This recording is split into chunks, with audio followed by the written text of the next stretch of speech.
What is community? It's Friday Night Lights with laughter as post-game commentary. It's fun runs, fun rides. It's passing the boot for local heroes. And it's breaking ground for groundbreaking startups. This is what makes a community. And it's what makes a community bank. It's fertile financial resources turned back into local soil. Here's to people helping others thrive. This is community banking. D.L. Evans Bank, since 1904. Scott here with Teton Honda. At the Teton Auto Group, we pride ourselves on having the largest variety of quality used vehicles in the region. So if you're in the market for a used car, stop by our dealership and shop from a wide variety of makes and models. And if we don't have what you're looking for on our lot, no problem. Our extensive dealership network will find the used vehicle that's right for you. Visit Teton Honda today to find the used vehicle you've been dreaming of.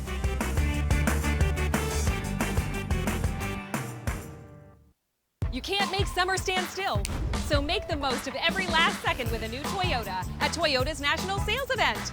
During Toyota's National Sales Event, discover our wide variety of fuel-efficient electrified vehicles. Toyota, let's go places. Some days, I choose the most difficult trail. I test my limits. Taking the hard path isn't always easy, but I know it's the right way. When I get done with my ride and I look back at what I've just accomplished, I feel amazing. It takes courage and determination to do hard things. But you can do them. Quitting tobacco and vaping is possible. You decide when. We'll show you how. Learn more at projectfilter.org or call 1-800-QUIT-NOW. At Valleywide Cooperative, we're here when you need us. For 100 years, we have been here to help you with food, fuel, and good old-fashioned advice. And for us, serving is more than a job, it's a way of life, which is why we pour so much into the communities around us. We've employed hundreds of your neighbors. We take pride in that, and in giving back millions in sponsorships, grants, donations, and scholarships. It's our way of saying thanks. We're Valleywide, and yesterday, today, and tomorrow, we're here for you. It can be a lot, trying to figure out how to make it, how to dream big, and to wonder, what if? Because no matter where you are in life, if you don't know what's possible in Idaho, it's hard to keep asking, what if? Which is exactly why Next Steps Idaho was created, with everything from smart tools that help you figure out careers you might be suited for, to training and education options for you. So keep asking what if at nextsteps.idaho.gov. Good evening and welcome to tonight's presentation of East Idaho Game Night on IdahoSports.com. East Idaho Game Night is presented by Teton Auto Group and D.L. Evans Bank. Tonight's broadcast is also brought to you by our major advertising partners, Project Filter, Valleywide Cooperative, the Idaho Transportation Department, the Idaho Department of Health and Welfare, Next Steps Idaho, and your local Toyota dealers. We are coming to you live tonight from Bobcat Stadium in Rexburg on the campus of Madison High School, our fourth and final game of day one of the 2022 Rocky Mountain Rumble. And oh boy, is this a good one.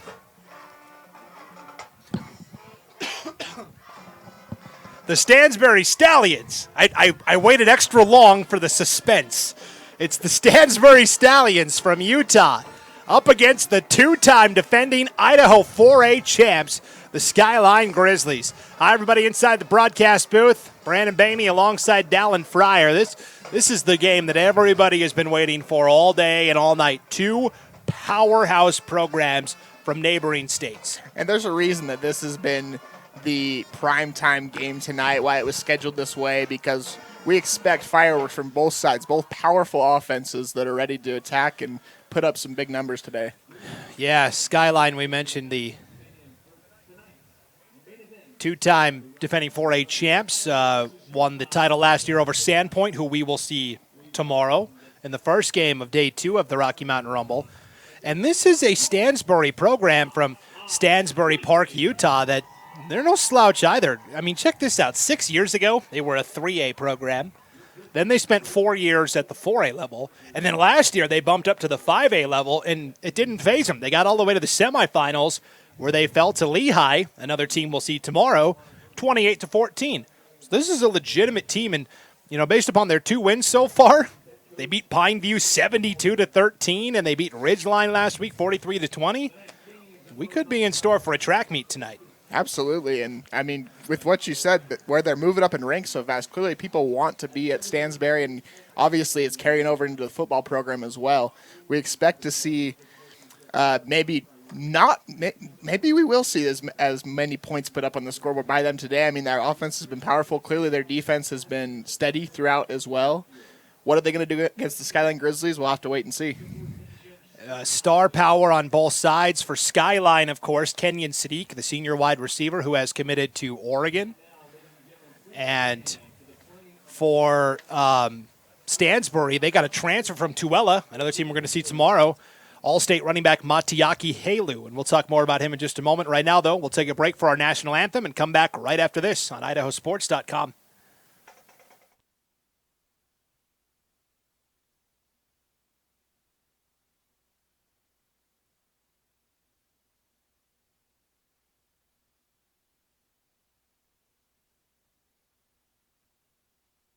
At all our local Teton dealerships, we're committed to our no problem philosophy.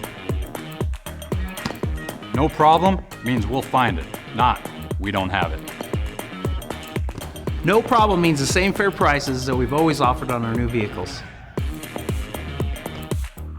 Because when you shop with us, it's always no problem to buy and service your vehicles.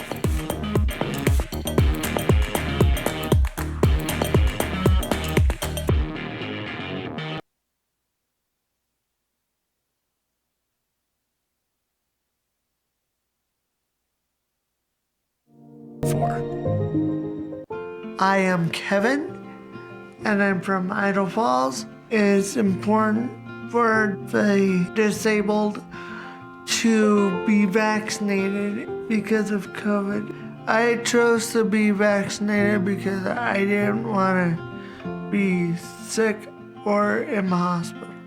Getting the vaccination, my experience was painless and worth it. It was a very wise choice. Welcome back to East Idaho Game Night on IdahoSports.com. Final game of day one of the 2022 Rocky Mountain Rumble from Bobcat Stadium, Madison High School in Rexburg. Brandon Bainey with Dallin Fryer. We got Josh McGauley on camera for our final game tonight. Stansbury taking on Skyline in our final game. Utah leading this series right now 2-1 over Idaho. The first game today, South Summit defeated Marsh Valley by a final of 47-13. In our second game today, Layton, Utah beat Lewiston 41-28. And then in the game right before this, pretty good contest. Minico defeats Beaver 24-14. So Skyline trying to even it up for the Spud State. And for Stansbury, they're trying to get another win to start 3-0. So before we went to the break, we were talking about this running back for Stansbury. He was an all-state running back for Tooele last year. That's another team we'll see tomorrow. Matiaki Halu, and he transferred into Stansbury, and all he's done in the first two games this year is carry the rock 32 times for 292 yards and 4 touchdowns. So he's averaging nearly 150 yards per game on the ground. And before you think, oh, wow, that's pretty good. I mean, they're good at throwing the ball, too. Ezra Harris comes in. He's throwing for 353 yards, 6 touchdowns. 4 of those touchdowns have gone to Dylan Hamilton, and he's got 210 receiving yards. So that's kind of a big 3, if you will, for Stansbury. But Skyline's got kind of a big 4 when you think about it, with Lachlan Hackey back at quarterback. We talked about Kenyon Sadiq at wide receiver. Caden Taggart, who was a great slot back a year ago, and Abron Silverio, the running back, all started for Skyline last year on their championship run. And all they've done is win the last 2 years, and they don't intend on stopping anytime soon. So it's going to be quite a test for Skyline to slow down the Stansbury offense that has just put up points after points, yards after yards. But if any team can do it, it's the Skyline Grizzlies. Skyline doing their sway on the sidelines. That was a cool sight to behold. Too bad our cameraman was asleep at the wheel. Could have zoomed in on that. I'm just giving Josh a hard time, of course. But, I mean, Skyline, it's intimidating because they bring the swagger and the pedigree of back-to-back 4A state champs. Now, it's not all, they did lose a lot of important players from last year's team, particularly in the front seven on defense. Chandler Robinson at linebacker was kind of the heart and soul of that defense. They lost a couple of really good defensive linemen in Johnny Basic and Kishiyama. And so that's the big question for Skyline is defensively, can they be good enough this year? We know the offense is going to put up, 30, 40 points pretty easily. And their defense was just good enough last year. They got into a lot of shootouts as the playoffs progressed, and the offense was always able to do enough. So that's the big question for Skyline this year is, can the defense do enough? And we are about to find out, although I will say it will be the Skyline offense, fittingly enough, that we will see first. Kenyon Sadiq back to return the opening kickoff here. I didn't see a ton of that last year, so this is going to be interesting.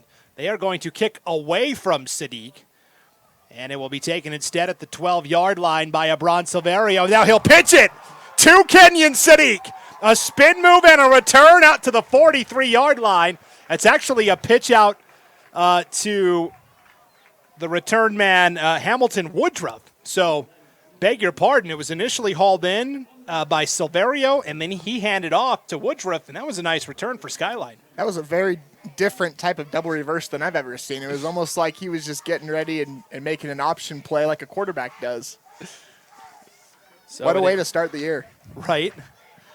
So it is 1st and 10 for the Skyline Grizzlies. They'll break the huddle and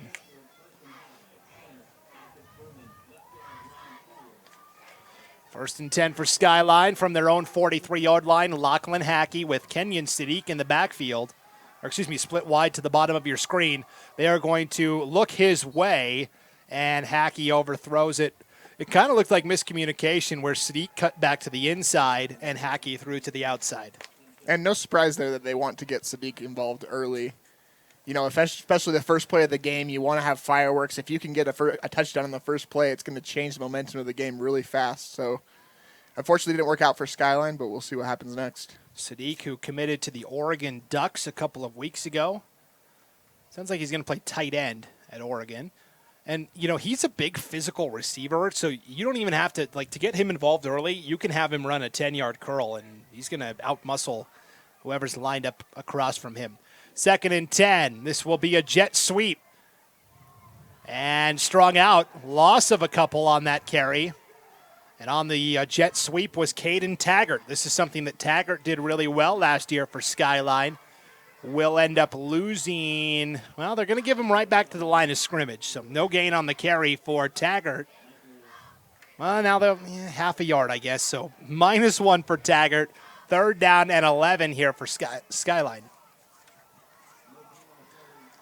And this is, you talked about it in the pregame, Dallin. This is a Stansbury defense that's, I know the offense gets all the headlines, but this is a really sturdy defense as well. 3rd and 11, empty set. Hackey rolling out, taking a deep shot, looking for his man. It is off the chest plate and incomplete. Had a chance at coming back on the ball and making a grab. They were trying to go deep to... Looked like number 3, McKay Bird. McKay Bird. It looked like an 8 to me. A 3 is like half of an 8, so I was struggling to see. But you're right, McKay Bird, the intended receiver there. It's now 4th down, and Skyline will have to punt. So a very quick 3 and out for the Grizzlies here to start. 10:57 to play in our opening quarter of action. Kenyon Sadiq is the punter. He punted last year for Skyline, so always have to keep an eye on that. As we see the members of the Skyline Pep Band walking in front of us, or the marching band. They performed our national anthem tonight. Sadiq gets it off. That is a high punt with not much distance. Hit it kind of at a funny angle off the leg. That will take a Stansbury bounce and will be downed at the 50-yard line. So great field position for this Stansbury offense led by quarterback Ezra Harris. And if you're Stansbury, you couldn't ask for anything better than what just barely happened. A high-powered offense coming into the game, and they're starting inside, on the way to the end zone already. They're already inside the 50. So now we get to see this offense that scored 72 points in Week 1 in Utah 2 weeks ago. How dominant was it? Luke Danes was 10 for 10 on PATs. The stats that really matter. That's right. That kind of magnifies how dominant the performance was. They're going to start with Halu, the all-state running back, Matiaki Halu. And Halu takes it off the right side for a gain of 6. It'll be 2nd and 4. Halu is a big physical dude. Now it's a quarterback keeper right up the middle. Across the 35, down to the 33-yard line. That is a gain of 11 on the quarterback keeper by Ezra Harris. And a first down. And look at this, a hurry-up offense. No time to react. Harris out of the pistol now on 1st and 10. The chain gang was barely set. Halu on the carry again, and Halu takes it to the 28 before he's pushed back. And initial contact made by Skyline's Kaysen Smith at the defensive line position. 5-yard gain for Halu. 2nd and 5 now for the Stallions. Harris hit as he throws. It's a wobbler. It's picked at the 10-yard line. On the return for Skyline out to the 35-yard line. That's Ian Galbraith, the all-state defensive back, picking off the pass. Great pass rush by Skyline as well, as Harris was hit as he threw it. It was a wobbler, and it's intercepted by Galbraith.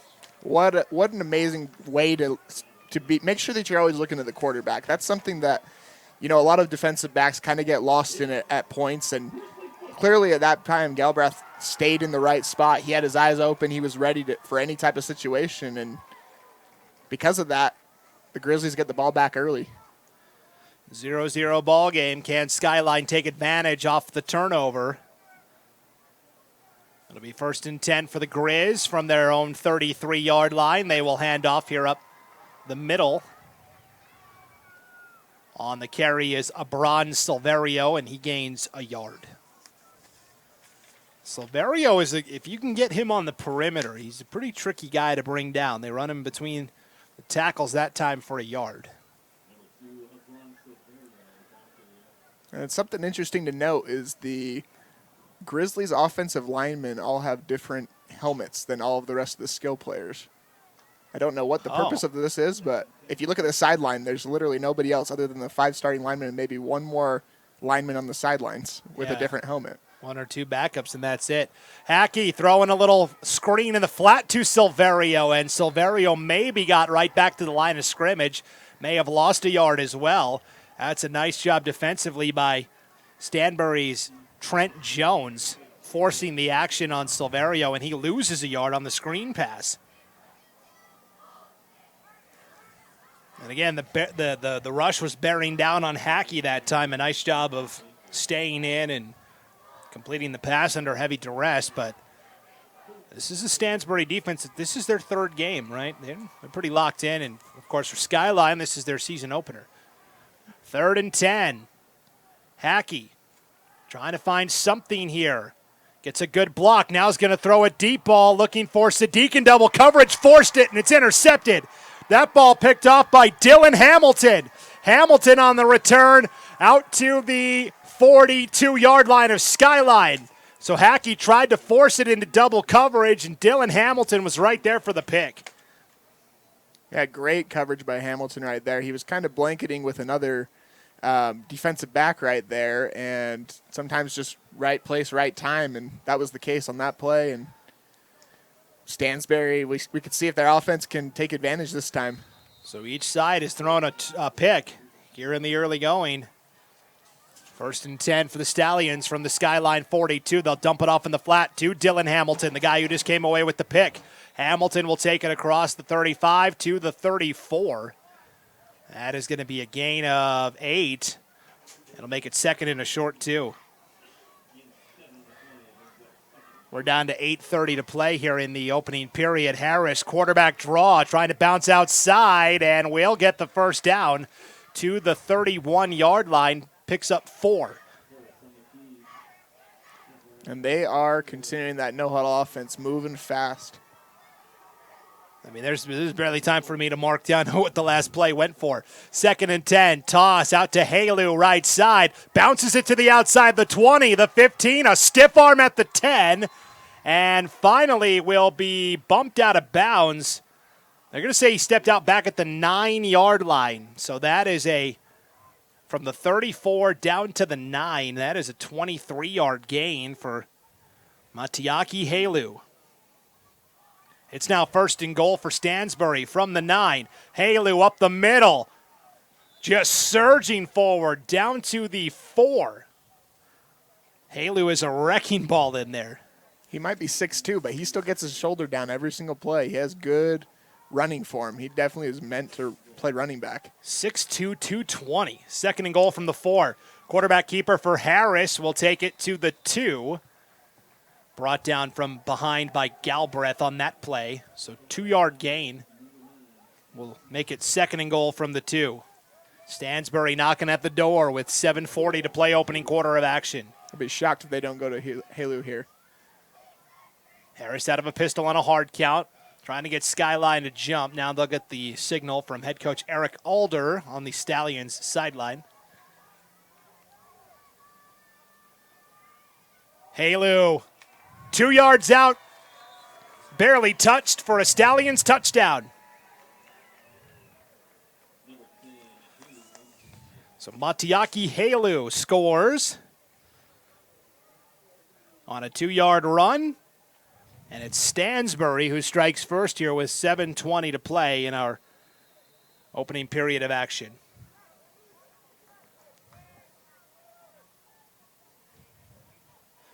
Extra point try here by Luke Daines. 14 PATs on the year already through just 2 games. Now make it 15. Nails it. It's 7-0. Stansbury with the early lead here in the first quarter. We'll be back right after this break. You're watching East Idaho Game Night and the 2022 Rocky Mountain Rumble on IdahoSports.com.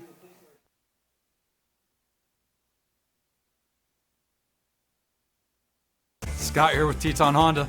At the Teton Auto Group, we pride ourselves on having the largest variety of quality used vehicles in the region. So if you're in the market for a used car, stop by our dealership and shop from a wide variety of makes and models. And if we don't have what you're looking for on our lot, no problem. Our extensive dealership network will find the used vehicle that's right for you. Visit Teton Honda today to find the used vehicle you've been dreaming of.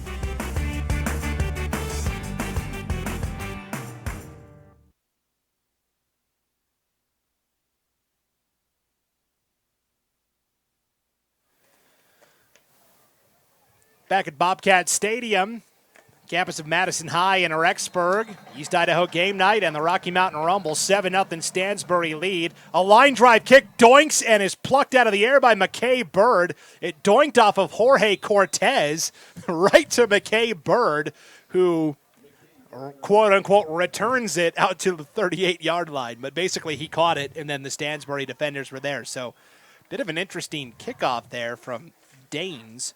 And so it's a 7-0 Stansbury lead on a 2-yard touchdown run by Matiaki Halu. Came after an interception. Each side has picked off the opposition. Ian Galbraith came away with an interception for Skyline, and then Dylan Hamilton did the same for the Stallions. So Skyline back to work, 1st and 10 from their own 38-yard line. Taggart in motion. They fake the sweep. They give to Silverio, and wow, he is walloped in the backfield by Easton Baker. Goodness. Silverio loses 4 yards on the carry as Baker came charging through. It is early, but I am really impressed with this Stansbury front seven. They have, I mean, all we've had so far, now that's negative yardage for for Skyline on the day. I mean, this is a program that went from a 3A school to a 5A school in the span of 7 years. A Final Four team at the 5A level last year. Hackey on the run will fire out of bounds, looking for Sadiq on the near sideline. And again, double covered. I mean, I think the game plan's pretty clear. They're going to double cover Sadiq all night, and they're going to bank on their pass rush, getting to Lachlan Hackey and making him, have to make plays on the move. And Hackey's yet to be able to step up into the pocket because there's a free man coming every single time. So now you're looking at 3rd and 13 for Skyline. Trying to get something going here. They've got 4 wide. Again, a 3-man front here for the Stallions. We'll see how many they decide to rush. They're going to rush 4. Hackey steps up and now will take off and run. He's got some room.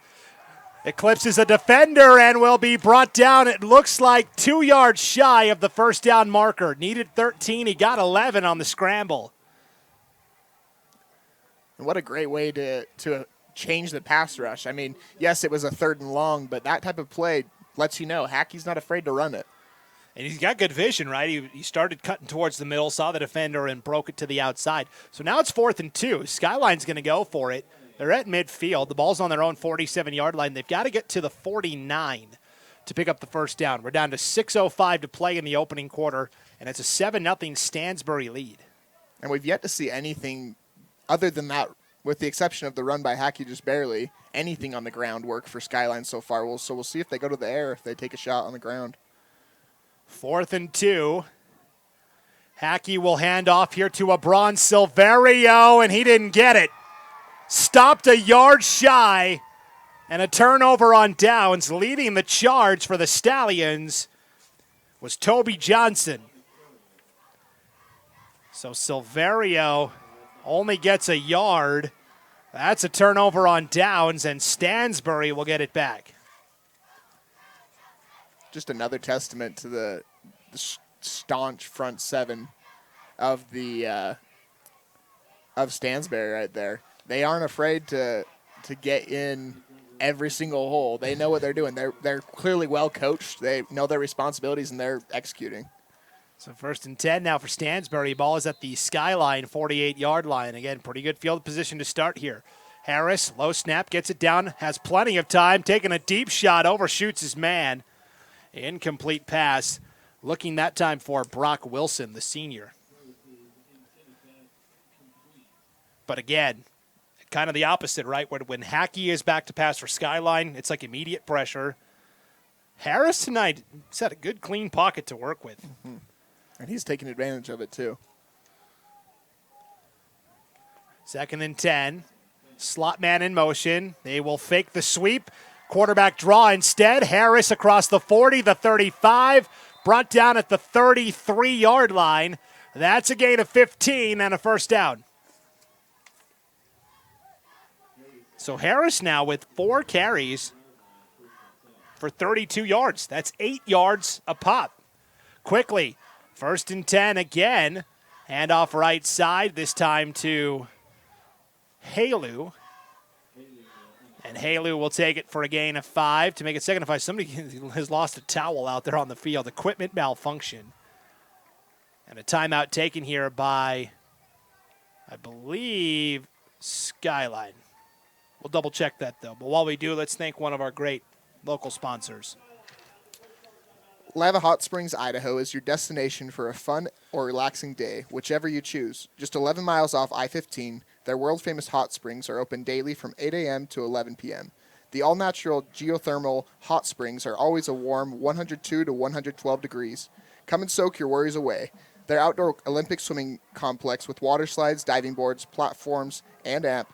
Indoor aquatic center with Kiddie Cove is open until September 5th, Labor Day weekend. Come splash and play before they close for the summer season. Their indoor pool is open year-round. Check out lavahot.springs.com for more information.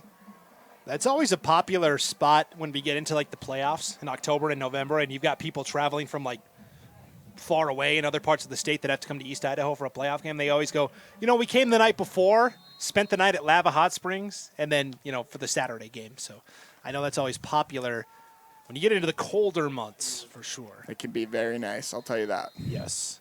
2nd and 6 out of the timeout. It was taken by Skyline. Harris back to pass, going to sling it. Going to complete it to Hamilton, down to the 10. And another Stallions first down. Great focus by Hamilton right there. The ball was a little bit high, but that didn't affect him at all. Didn't matter if a defender was in his face. He had his hands ready and made the catch.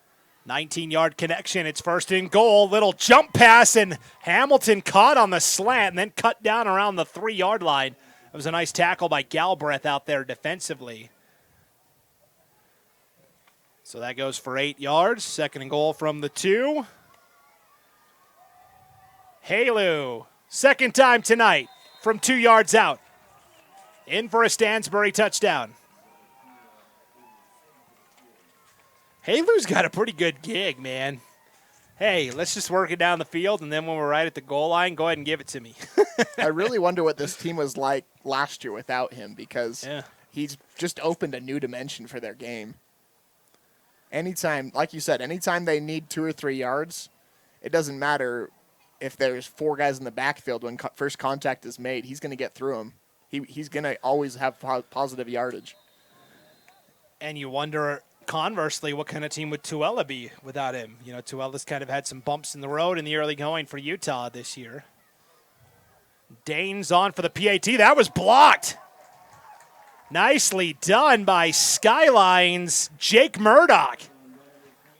Murdoch came through and blocked the point after try, which leaves it at 13-0 Stansbury with 4:38 to play here in our opening quarter of action. We'll be back right after this break. You're watching East Idaho Game Night and the 2022 Rocky Mountain Rumble on IdahoSports.com.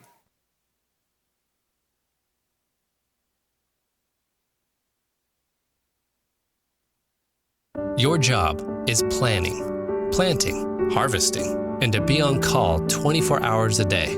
Our job is to make sure you have the resources to keep doing it. D.L. Evans Bank. This is community banking. You can't make summer stand still, so make the most of every last second with a new Toyota at Toyota's National Sales Event. During Toyota's National Sales Event, discover our wide variety of fuel-efficient electrified vehicles. Toyota, let's go places. Back at Bobcat Stadium, Rocky Mountain Rumble, Stansbury kicking off. Kenyon Sadiq and Hamilton Woodruff back deep to return. It goes into the end zone for a touchback. So it'll be 1st and 10 Skyline from their own 20. 13-0 lead for Stansbury. A pair of 2-yard touchdown runs by Matiaki Halu. But really on the last drive, it was the passing and running of quarterback Ezra Harris that got Stansbury down to the goal line. And just looking in the backfield, Halu and Harris really don't look that different. If you look if you just ignore Halu's gloves, their size is very similar. While their running style is a little bit different, both of them have made a huge impact on this game thus far. So Skyline hasn't gotten much going offensively yet tonight. They'll hand off to Sadiq on a sweep play, and Kenyon Sadiq will take it for a gain of 2. Right now, Skyline's trying anything they can to get Sadiq involved in the game. They've tried down the field 3 or 4 different times. Finally, they just decide we'll just give him the ball a little bit easier way, make sure he gets the ball. And we'll call it actually a gain of 3 to make it 2nd down and 7.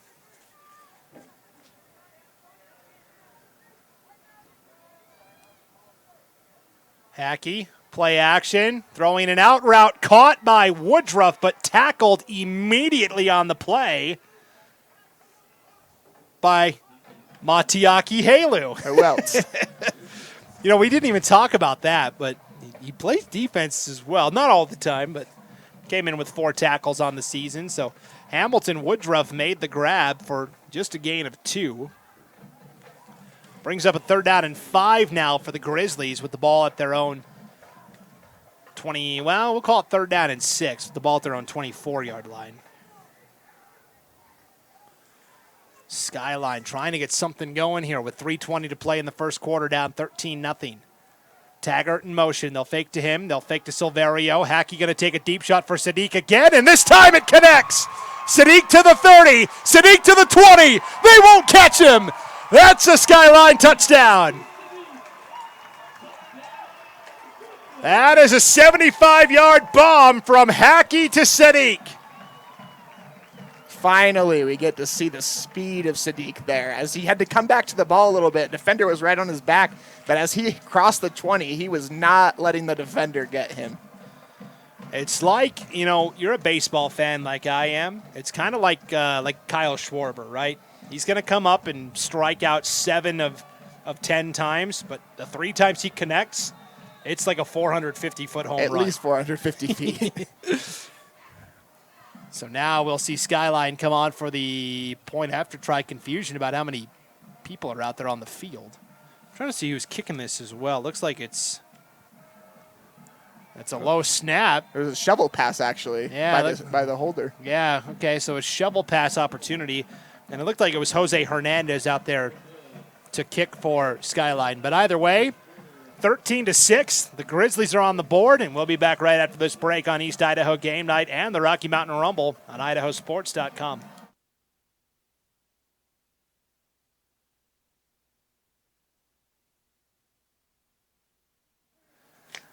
Back at Bobcat Stadium, Madison High School in Rexburg, site for the second year in a row of the Rocky Mountain Rumble. Our final game here on day one. Now it's night one. Skyline on the board, and we said it in the breakdown. Boy, they really needed that. A 75-yard touchdown pass from Lachlan Hackey to Kenyon Sadiq. Absolutely nothing has been going right for Skyline thus far, and that really can change the game, especially as we're still in the first quarter. It feels like it's been a long quarter, but it's still the first quarter, and lots more can happen, and especially when you get your best players the ball. That's the result. 3:04 to play in the opening quarter. Jose Hernandez to kick off here for Skyline. That's a good kick. Will be taken at the 15-yard line, kicking into the wind. And this is Dylan Hamilton on the return out to the 32-yard line, where it'll be 1st and 10 for Stansbury. So Skyline got the touchdown. They tried to shovel pass on the fake hold or fake kick on the 2-point try, didn't get it. So it's 13-6. Stansbury has scored on a pair of 2-yard touchdown runs by Matiaki Halu, and their second PAT try was blocked by Jake Murdoch of Skyline. So that's a scoring so far. Now the question is, can the Grizzlies get a stop defensively? Halu on the first down carry will take it to the 35-yard line for a gain of 3. Skyline 3 defensive possessions tonight. First one ended in an interception by Ian Galbraith. The last 2 ended with Halu in the end zone for Stansbury. 2nd and 7, low snap. Harris on the slant. Through the hands of the intended receiver, Halu. And it's now 3rd down and 7. First time we've really seen Stansbury in a 3rd and long situation tonight. Well, and there still wasn't much pressure on the quarterback there. It was just it went right through Halu's hands. We have to see if Skyline brings the house a little bit more on this play. They try to put some pressure back there on Harris. We haven't seen it much, at least with success. 3 down linemen for Skyline and 2 more edge rushers right up at the line. Really got 8 guys in the box here. Harris rolling out, throwing. It is caught by Hamilton at the 45-yard line. Ridden out of bounds by Kohler Morgan for Skyline, but not before they pick up enough for the first down to the 46-yard line. So that is an 8-yard pitch and catch. Hamilton has caught all 4 passes from Harris tonight. Harris, QB keeper, across the 50, spinning and brought down at the Skyline 49. That is a gain of 5.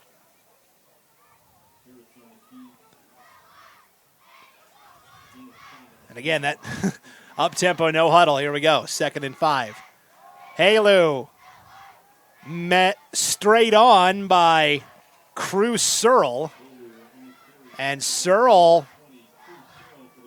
not quite able to stop Halu before he picks up the first down. Halu got 6 yards on that carry. So 1st and 10 for Stansbury. Ball now at the Skyline 44-yard line. Harris out of the gun, back to pass. Going to take a deep shot. Looking for Wilson again and overshoots him. That's actually, Halu, the intended receiver.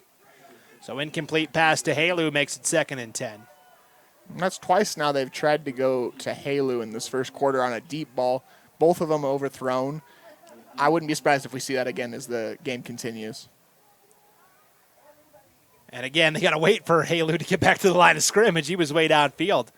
The only thing that can stop this up-tempo offense, Harris QB keeper again. They fake the sweep, keep it with Harris. We'll take it for a gain of 5 for a 3rd down and 5 play upcoming. This is a really tough opponent to play for your first game of the year because they're so good at carrying out their ball fakes. You really have to be disciplined defensively. And like you said, the Skyline defense, they're young, a little inexperienced, and they're getting their feet wet really quick. 3rd and 6, penalty flag comes out. This will be a false start on Stansbury. And so instead of 3rd and 6, you're now looking at 3rd and 11.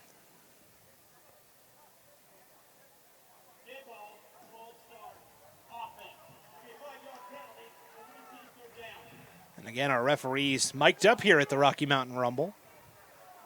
We're down to 1:18 to play in the opening quarter, 13-6, Stansbury with the lead.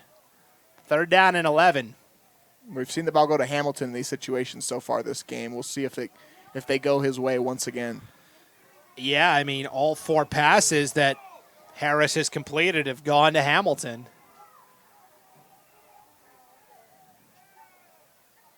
3rd and 11. Harris over the middle. Hamilton to the 20. Hamilton to the 10. Hamilton to the end zone for the Stansbury touchdown. That is a 44-yard touchdown to who else? Hamilton. It's very simple. The Stansbury offense is very simple. You either hand it off to Halu, you run it up the middle with Halu, or you throw the ball to Hamilton, and results are coming. You know, if it's so easy, then how come nobody can stop it? You know, I'm just looking at the offensive way. Point after try by Daines is through. So 20-7, the Stansbury Stallions. We're still in the first quarter, believe it or not. 1:06 to play in the first period. We'll be back right after this break. You're watching East Idaho Game Night and the 2022 Rocky Mountain Rumble on IdahoSports.com.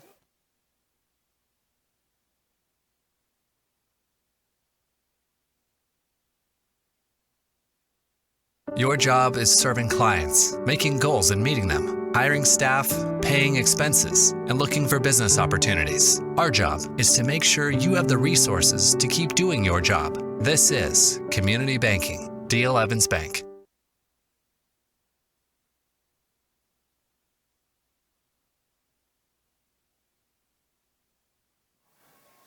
We are back at Bobcat Stadium, Madison High School in Rexburg.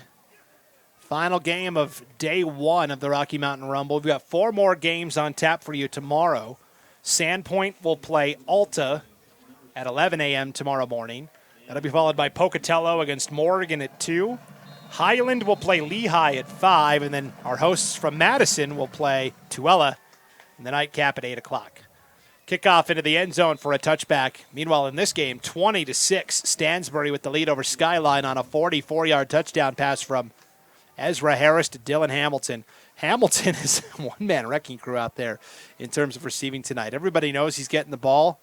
Still can't stop him. There's really only been pass attempts to him or Halu throughout this game. The ones to Halu haven't been able to convert. But Hamilton, he just seems to find a way to get open every single time. He's gone out, he's gone in, he's gone deep, he's gone short. He's just everywhere. 5 catches for 87 yards and a touchdown so far tonight for Hamilton. Skyline trying to keep pace in this track meet. Down 2 scores here. 1st and 10 from their own 20. Hackey over the middle. Nearly intercepted. Oh, that ball nearly picked off by Jackson Corbett. And Corbett kind of slamming his helmet saying, I can't believe I dropped that. I mean, it looked like the ball was overthrown, obviously, but there was 2 guys right in front of him. I wonder if they just kind of blocked his vision just enough where he took his eyes off the ball. Yeah, because you had the underneath route, right? The slant is where Hackey was trying to go with it. And, yeah, I'm not sure that Corbett ever saw it because it was, like, right there, like, immediately. It was gifted to him for sure. Hackey says, I'll take it. 2nd and 10. Play action fake. Hackey again. Pressure. Will dump it off in the flat this time to Caden Taggart. Stays in bounds. And tiptoes out of bounds at the 35-yard line. That's a 15-yard pitch and catch for a Skyline first down. And that's 2 passes in a row attempted to Taggart. Maybe Hackey looking to utilize more of his weapons out there. Diversify, right? I mean, this, it's easy to get caught up in, and there's,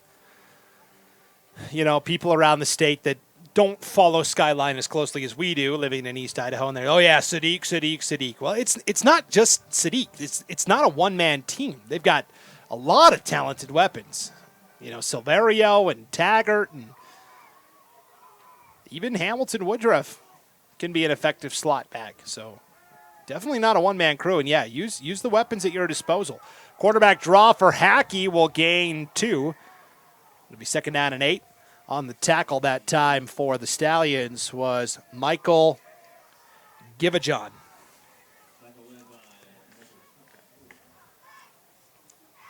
So a 2-yard gain for Hackey. He's got 2 carries for 13 yards tonight.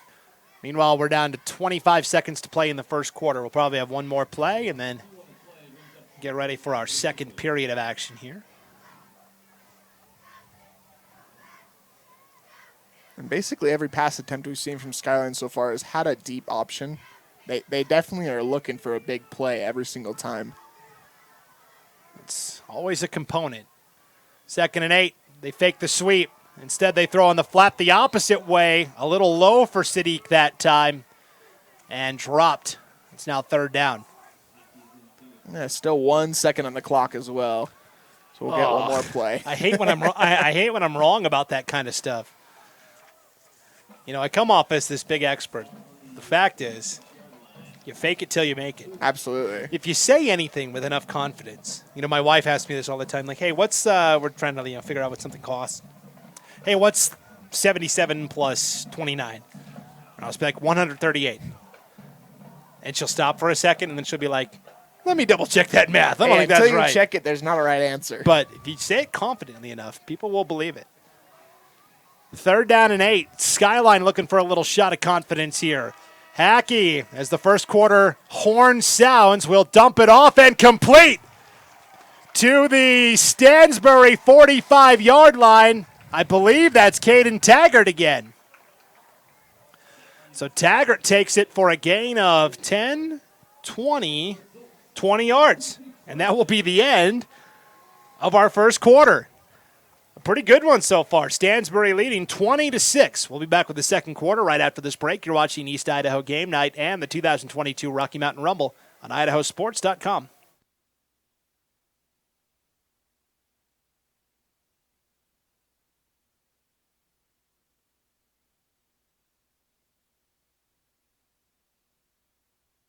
At all our local Teton dealerships, we're committed to our no problem philosophy. No problem means we'll find it, not we don't have it. No problem means the same fair prices that we've always offered on our new vehicles. Because when you shop with us, it's always no problem to buy and service your vehicles.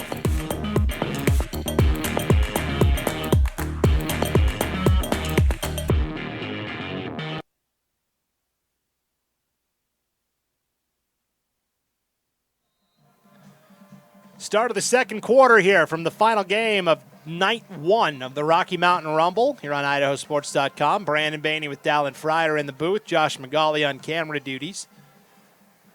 A 20-6 lead for the Stallions of Stansbury from Stansbury Park, Utah.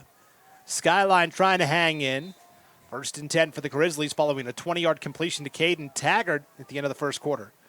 The ball now at the 46-yard line. And another completion to Taggart. Fumbled the ball out of bounds, though. So Taggart will get credit for a 9-yard reception. Could be, well, let's see where they mark it out.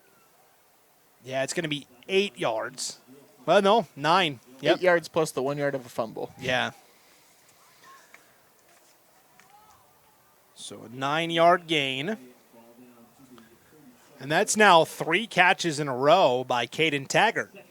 And so Stansbury pretty much double-teaming Sadiq. Hackey says, all right, I'll just get it to Taggart. Good luck. 2nd and 1. Hackey alone out of the shotgun here. Ball is at the Stansbury 42. Hackey back to pass, trying to step up in the pocket. I think he got the first down. We'll see. It's going to be close. Just needed a yard. And as he stepped up, the pocket closed quickly behind him. That was Falanisi Vaca making the tackle for Stansbury. And boy, they're going to mark it back at the 41. They're going to say only a gain of a yard for Hackey. So 3rd and 1 now for the Grizzlies. 11:35 to go before halftime. What do you dial up here? Your head coach, Scott Berger. I mean, the quarterback draw has been working. I mean, it's not been getting a lot of yards other than the first time, but, I mean, it's what's been working in the running game. The rest of it has not been very successful. 3rd and inches. Got to get to the 40 for the first down. They will hand off to Silverio, and Bron Silverio should have enough. And now we've got all sorts of activity. A little scuffle on the Skyline sideline. And now we're going to have to get together, and the Skyline coaching staff telling the players to just take a step back, and Skyline fans getting a little animated as well. And it's hard to tell, who initiated that, but players on both sides. It was somebody on the field for Stansbury, and it looked like a player on the sidelines for Skyline that kind of got involved in that kerfuffle. Good vocabulary word for the day. It's a $10 word. I took my eyes off of it for just a second. I was trying to look and see if he had gotten the first down, and it was not a pretty sight down there as he leaned on. Stansbury?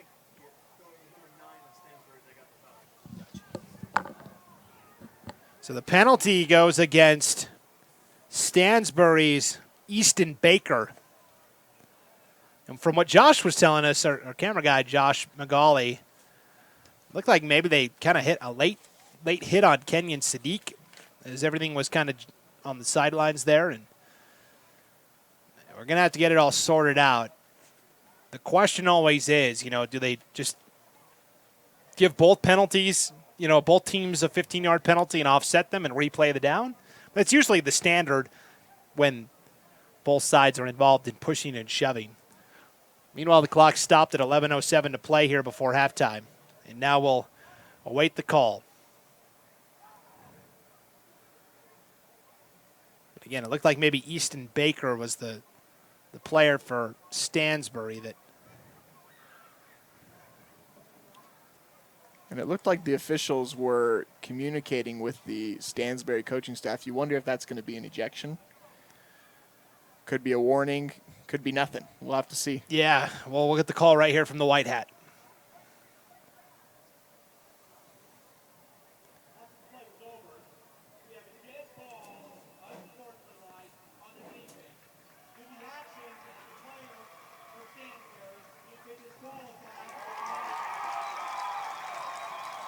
Yep, you called it.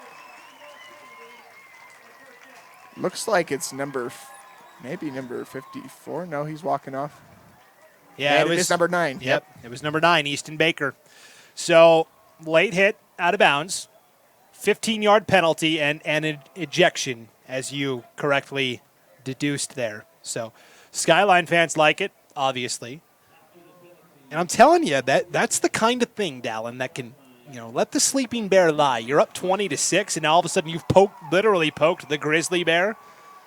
You don't think that's going to fire up Skyline? Absolutely. Yeah. And Stansbury loses a very good defensive player as well. 14 tackles and a sack on the year for Easton Baker. You're absolutely right. In fact, he leads this Stansbury defense in total tackles. So they just lost their top tackler.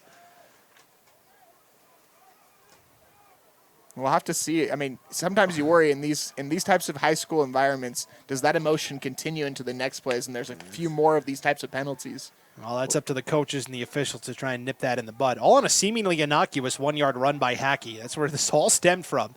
Hand off to Silverio. After that 15-yard penalty, the ball moved all the way to the 22-yard line, actually the 21 of Stansbury, and Silverio will take it for no gain.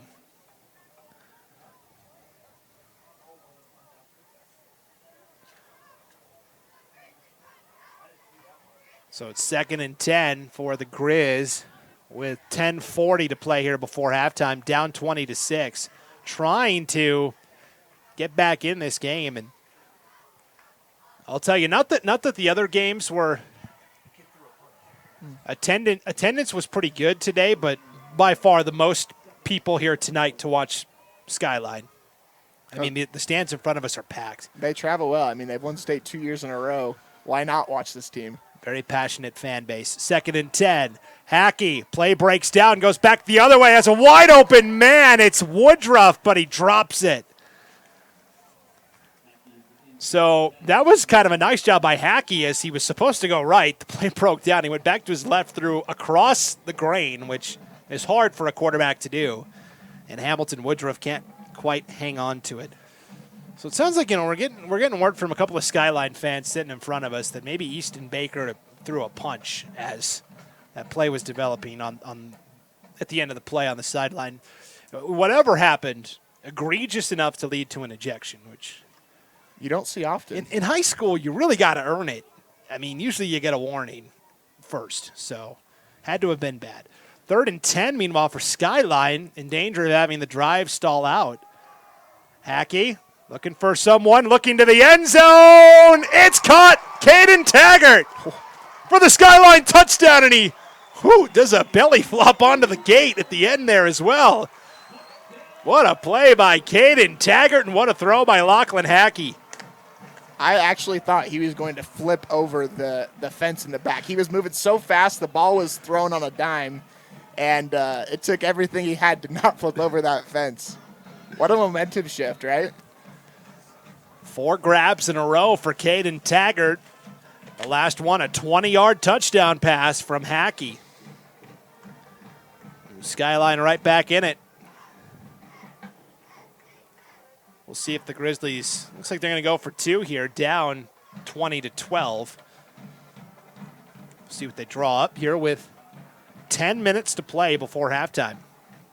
They must not be very confident in their kicking game with the trick play on the first time and then now going for 2.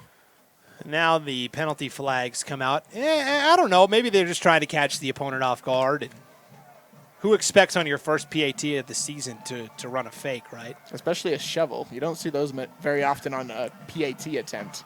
Very true.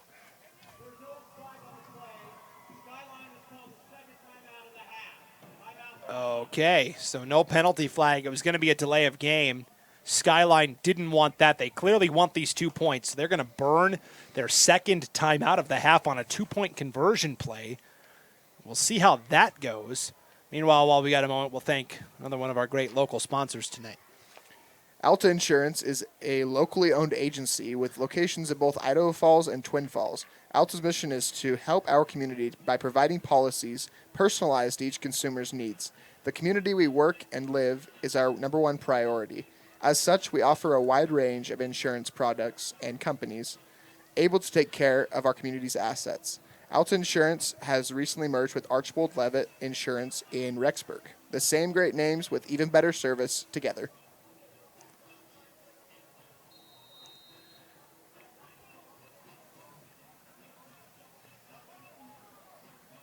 So here we go, out of the, what do you call here on the 2-point conversion, Dallin, out of the timeout?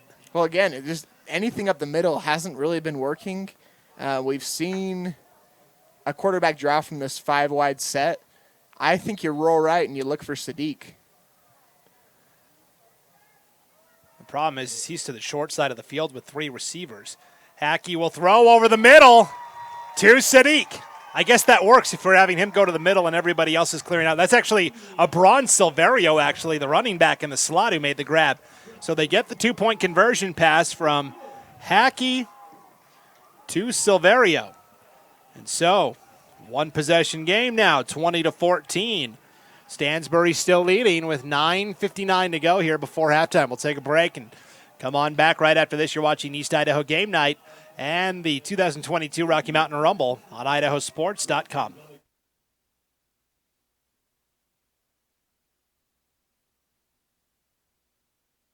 It can be a lot, trying to figure out how to make it. How to dream big and to wonder, what if? Because no matter where you are in life, if you don't know what's possible in Idaho, it's hard to keep asking, what if? Which is exactly why Next Steps Idaho was created. With everything from smart tools that help you figure out careers you might be suited for, to training and education options for you. So keep asking what if at nextsteps.idaho.gov. Back at Bobcat Stadium in Rexburg, Madison High. I can see I believe that's the temple, right? Lit up there on the horizon. I don't know my Rexburg geography super well. Only the second time I've been here for a game. Beautiful night in East Idaho. It's East Idaho game night on IdahoSports.com. A kickoff taken at the 15-yard line. This is a great return. Look out. Still going. That's Wilson out to the 42-yard line. A great return by Brock Wilson.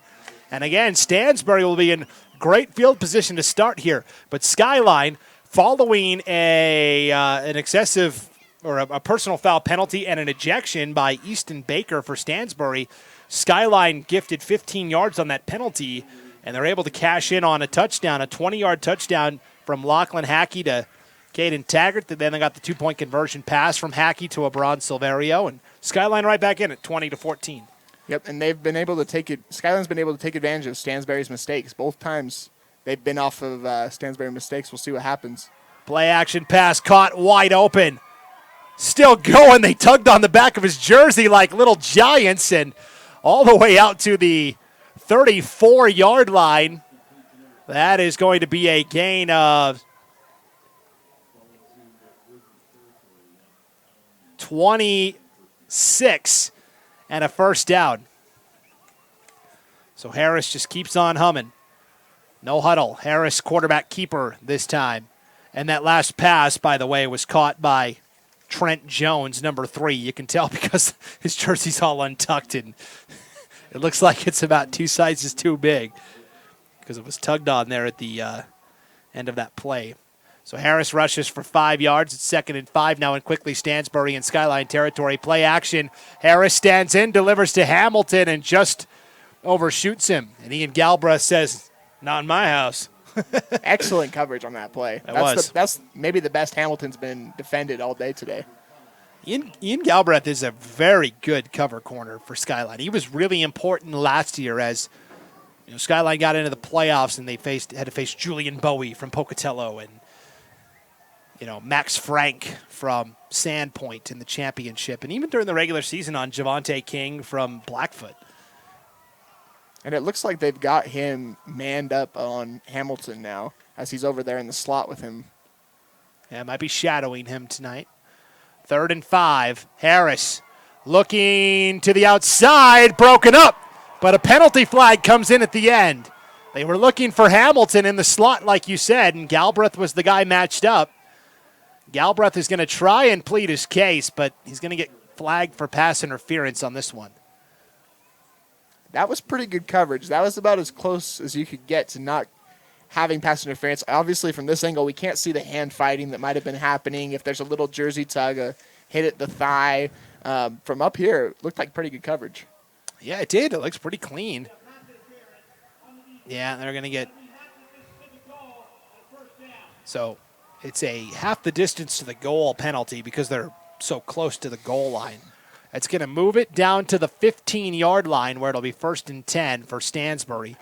We've got 8:54 to play here before halftime, and the Stallions up 20-14. So it's Harris now out of the shotgun. Play action fake, slings in the flat. That's caught again by Jones. And Jones will be knocked out of bounds at the 2, they'll say. So a gain of 13 to Trent Jones. And a 1st and goal situation now for the Stallions. Is that the first pass that wasn't completed to Hamilton? Well, Jones caught that. Oh, one other one yeah. earlier in the drive. That's in right. fact, he's caught the last 2. So it's 1st and goal from the 2 for Stansbury. They don't give it to Halu this time. Instead, they keep it with Harris. And Harris gets swallowed up for a loss on the play back to the 5-yard line. Great job by Skyline's defensive line that time. It looked like Halu had an open path to the end zone. Maybe Harris just wanted to share the touchdown love with himself as well. Halu's saying that was a mistake, my man. And it looked like Kaysen Smith was the guy on the tackle for Skyline. Harris flushed out, floats to the end zone. A diving catch is made for the Stansbury touchdown. 3 in a row for Trent Jones. He has clearly emerged on this drive as a threat. We saw, like Brandon was saying, he got his jersey pulled deep and deep. Maybe Harris viewed that as a good threat throughout the rest of that drive. So a 5-yard touchdown pass from Ezra Harris to Trent Jones. And again, it's Luke Danes on for the point after try. And he nails it. So 27-14, Stansbury, as we are just about to well, not just about to halftime, but 8:14 to play in the second quarter. We'll just go ahead and keep it here on East Idaho Game Night, IdahoSports.com. Give you a recap of what's happened so far in case you missed any of it. The game started with an opening possession by Skyline. A quick 3-and-out. They gave the ball to Stansbury, and Stansbury's first drive actually ended in an interception by Ian Galbraith as Harris was hit as he threw the ball. It kind of wobbled in the air, and Galbraith came away with the interception. But on the ensuing possession, Hackey tried to take a deep shot, and Dylan Hamilton picked it off right back for Stansbury. Then a pair of 2-yard touchdown runs by Matiaki Halu. Danes made the first PAT. The second PAT try was blocked by Jake Murdoch of Skyline. That made it 13-0. And then finally, Skyline gets on the board on the 75-yard touchdown pass from Lachlan Hackey to Kenyon Sadiq. Their 2-point try failed. It was then 20-6 after a 44-yard touchdown pass from Harris to Hamilton. And look at this again, a little trickeration on some fake handoffs. This is a great return for Hamilton Woodruff. Spin move at the 50 and a return all the way out to the Stansbury 43-yard line. So they did where they faked the handoff to the first guy, then did a double handoff to Hamilton Woodruff, and he takes it all the way to the 43-yard line for a big return for Skyline. You have to wonder how many times that can work, because that was the exact same iteration right there. Like you said, it was essentially a double reverse, and it's worked out again. We'll see if this time Skyline's able to capitalize, unlike when they were not able to on their first attempt after doing so. Since it was 20-6 Stansbury, the two sides have traded touchdowns. Hackey 20 yards to Taggart for Skyline to make it 20-14. He got the 2-point conversion to Silverio, and then Harris just threw that 5-yard touchdown pass to Jones. So Skyline trying to keep pace. 1st and 10 from the 43-yard line of the Stallions. Hackey has all day going deep. Has got his man for the touchdown. One play and a Grizzly score. That's Caden Taggart again. Second time tonight they've connected in the end zone. And how longer is Stansbury going to be able to just focus on Sadiq? Because Taggart has been emerging as a huge threat ever since Skyline clearly made adjustments to focus on targeting him more often. He cannot be stopped in single coverage. I mean, and 2 throws right on the money to Taggart as well. They took a lot of deep shots earlier. Hackey was not able to complete those, but since then, it's been deep ball after deep ball. Yeah, you feel like he's settled in a little bit, for sure. Point after try here by Jose Hernandez, and that is through to make it 27-21. So Skyline back within 6. Caden Taggart, 5 catches for 107 yards and 2 touchdowns tonight for the Grizzlies. Awfully impressive. But now the question, we've been asking it all half. Can the Grizzlies get a stop? We'll find out right after this break on East Idaho Game Night and the Rocky Mountain Rumble on IdahoSports.com.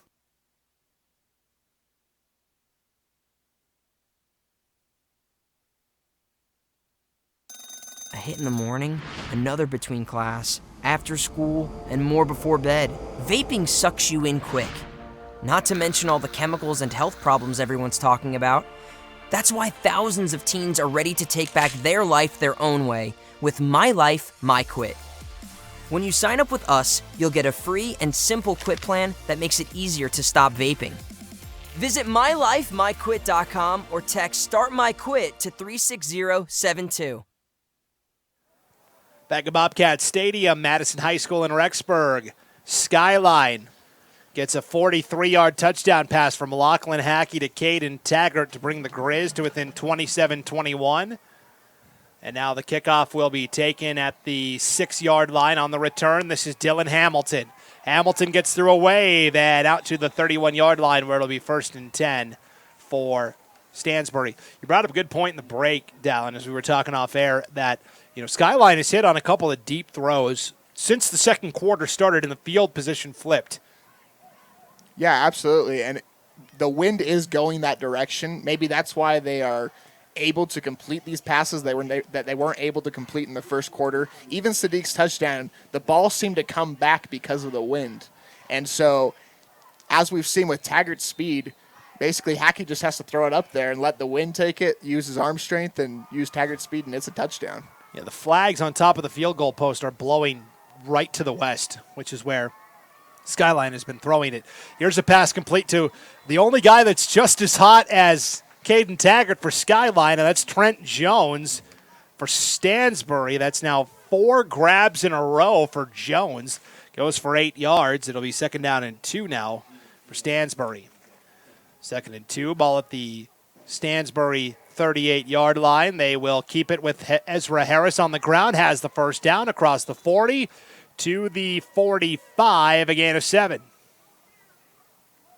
And they just don't give you any time to breathe. It's just boom, boom, boom. Let's get to the line and run the next one. We're down to 7:15 to play before halftime. 27-21, Stansbury leading.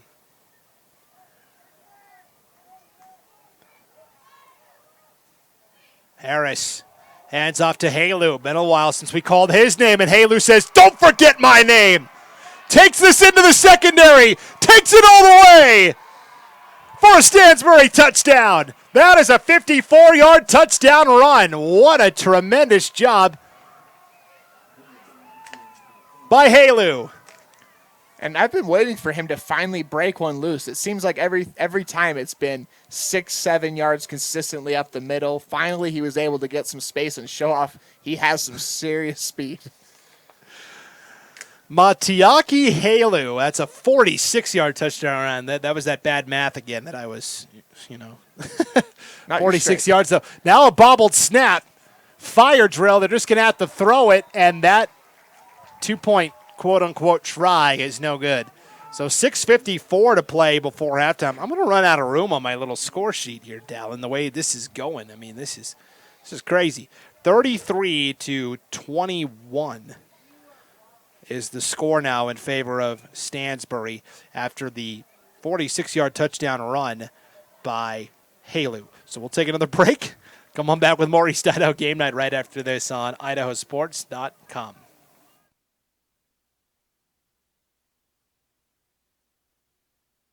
Your job is serving clients, making goals and meeting them, hiring staff, paying expenses, and looking for business opportunities. Our job is to make sure you have the resources to keep doing your job. This is Community Banking, D.L. Evans Bank. Back at Madison High School's Bobcat Stadium in Rexburg, Brandon Bainey with Dallin Fryer, Josh Magali on camera. You might be asking, boy, you're sure playing a lot of commercials tonight. Well, it's because they just keep scoring. We got 33-21 Stansbury, and we've got 6:54 to play before halftime. Here comes the kick to Sadiq. Went through his hands. Actually, Silverio for a moment. No, that is Sadiq on the return. Kenyon Sadiq breaks a tackle to the 35, still going, and up to the 36-yard line. So pretty good return for Kenyon Sadiq, and it'll be 1st and 10 now for the Grizzlies. So 6:43 now to play before halftime, and will they go to Taggart again on this first play? I think it's been 3 or 4 plays in a row if you count back a couple drives. I mean, the two teams are trading scores now, right? They're matching each other's touchdown for touchdown. The problem is for Skyline, they're the ones that are always trailing, and they got the ball to start the game. So they got a kickoff to start the second half. So that's, again, at some point they're going to have to get a stop if they really want to swing it back their way. And a timeout taken here by Stansbury. Didn't like what they were lined up in defensively. So we'll just keep it right here. 6:43 to go before halftime. Friendly reminder that the Friday Night Flash is back up and running on IdahoSports.com. Keller, he was our intern last year, so he was intern Keller. Now he's paid employee Keller to run the Flash for us every Friday night. And let's go ahead and take a look at what's going on in some of these other games going on around the state of Idaho. See what we can dig up. Idaho Falls was hosting Thunder Ridge tonight in the first game at the brand new or newly renovated Ravston Stadium, which is pretty exciting. And of course, we had 3 games earlier today on IdahoSports.com as well. My cell phone's a little slow to load right now. Everybody's on their phones. I'm also trying to get there. The Let's see if we can get 5G network is tapped. Oh, now finally, just in time to get back to game action. Skyline, Utah beat Post Falls earlier, 35-17. Boro over Timberline, 38-0. Owyhee leads Centennial, 14-7 at halftime. Idaho Falls over Thunder Ridge, 15-7 at halftime. Just a sampling of what's going on here in these ball games. We'll check on more at halftime. Hackey sacked, lost the ball. That is recovered by Stansbury. Michael Givajon comes away with the fumble recovery. So Hackey was in trouble from the jump on that pass play. Ends up losing about 7 yards on the sack, and then he fumbled it as well. And Givajon recovers the fumble for Stansbury, and now it's Stansbury that's in business. That's about as effective of a timeout as you can get from Coach Alder over there on the Stansbury sideline. You call a timeout, don't like what you see out there, and it ends up resulting in a turnover where you're getting the ball back at the 28 or the 26-yard line with this offense. Just how he drew it up. So here we go, 1st and 10. Following the timeout, they're going for the home run ball. They've got it! Touchdown for the Stallions from 27 yards out. That's Brock Wilson getting in on the fun. This Stansbury Stallion offense, full horsepower with the Stallions, no doubt. I was trying to think of a horse-ism, and that was pretty good. Well, that's why I get paid the big bucks. That's right. Yeah, right. 6:37. Well, 6:33 now. That took 4 seconds off the clock. So, holy mackerel. They just keep on coming.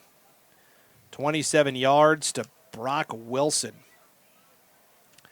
And now Stansbury's going to line up and go for 2. See if they can get it here. They'll toss it off the right side. And it is a 2-point conversion run for Matiaki Halu. 41-21. Stansbury. They've put up 41 points. We still have 6:33 to play before halftime. All of a sudden, you're understanding how they scored 72 2 weeks ago. I'm feeling like they must have just stopped or just taken a knee for the whole entire second half of that game because they are, there's 6:31 left. If Skyline can't put up points, even if they do put up points, Stansbury still has shown that they respond really well. They will roll with the punches. Yeah, that is that offense is something else, no doubt about it. Let's check some 4A scores real quick. Good game on IdahoSports.com. Blackfoot is at Emmett tonight. The Broncos have a 35-26 lead in the fourth quarter of that game. Of course, they're a big conference rival of Skyline. Hillcrest shutting out Century 27-0. And we mentioned Idaho Falls with a 15-7 lead over Thunder Ridge. So here is the kick. It's a short one. Will be taken on the return here by Isaac Harrison of Skyline, and Harrison will return it out to the 40-yard line. So now it's like every possession for Skyline is like a must score here, right? You have to. Down by 20. Kicking off to start the second half. There's still a lot of time left in this game, though. 6:24 to go before halftime. Well, and you imagine if Skyline could just get a couple stops, the game is so different. But it just hasn't been the case. No, it sure hasn't. 1st and 10 for the Grizzlies from their own 41-yard line. Handoff here to Abron Silverio. And Silverio will take it for a gain of 4 out to the 45-yard line. First time we've called Silverio's name in a while. That's probably his longest rush of the day. They've been bottling him up pretty well at the line of scrimmage. Yeah, his 5th carry of the night. The previous 4 carries went for 1, -3, 1, and 0. So with that one run, able to get back onto the positive side of the rushing yardage total. 2nd down and 6 for Skyline. They will hand off again to Silverio, and this is what we're used to seeing. Silverio lowering the shoulder all the way to the Stansbury 39-yard line. That's a gain of 14 and a 1st down. Welcome back to the party. He is, and we'll see if they keep feeding him. I mean, 2 positive plays in a row. Why stop? Well, and at this point, Skyline wants to run the ball a little bit just to keep that offense of Stansbury off the field, right? Give their defense a chance to get a breather. For sure. And I mean, with this running threat that's emerging in this game now, it opens up the play downfield as well for another deep ball. I mean, you have to think it's coming eventually, but will they continue to take a little bit more of the clock? Yeah. 5:10 to go here before halftime. Hackey out of the gun. It's going to be an inside counter play for Caden Taggart. Taggart into the secondary. Taggart inside the 15. Brought down at the 12. And again, that will be enough to move the sticks. A gain of 27 and a 1st down. Excellent play design right there. Yeah, they run that inside counter with the slot backs pretty effectively. Last year Taggart's bread and butter was the jet sweep, right? He's in the slot. They send him in motion. He gets and goes to the perimeter. Showing a new element, being able to run inside tonight. 1st and 10 for Skyline. Ball at the Stansbury 12-yard line. Another inside counter. This is Silverio to the end zone for the Skyline touchdown. Abron Silverio into the end zone for the first time tonight. That's about as good of a drive as you could want for Skyline. They have not been able to run the ball at all today, and I don't believe there was a pass even on that whole possession, was there? There was not. Everything was run, and that gives you, as a coach, as players, as fans even, that gives you so much confidence to know that you don't just have to try to throw it deep every possession. You could take a little bit of time off the clock and still be able to put points on the board. So 4:17 to play here before halftime. We're making that slow march towards halftime eventually. Jose Hernandez, point after try, is through. 41-28. Skyline back within 2 scores. And we will take another break here. You're you're watching, maybe listening, whatever you're doing. Thanks for being with us. It's East Idaho Game Night and the 2022 Rocky Mountain Rumble on IdahoSports.com.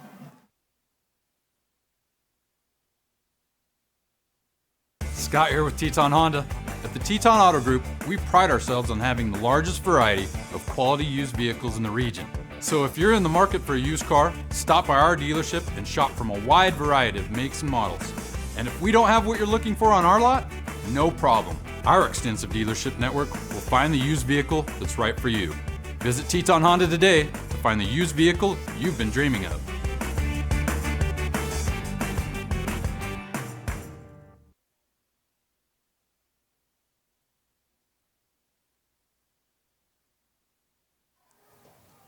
(41-28). Stansbury leads Skyline here at the Rocky Mountain Rumble. And before you think that we fell asleep at the wheel and forgot to update what quarter it was, no, you're right. You're looking at it correctly. 2nd quarter, 4:17 to play here before halftime.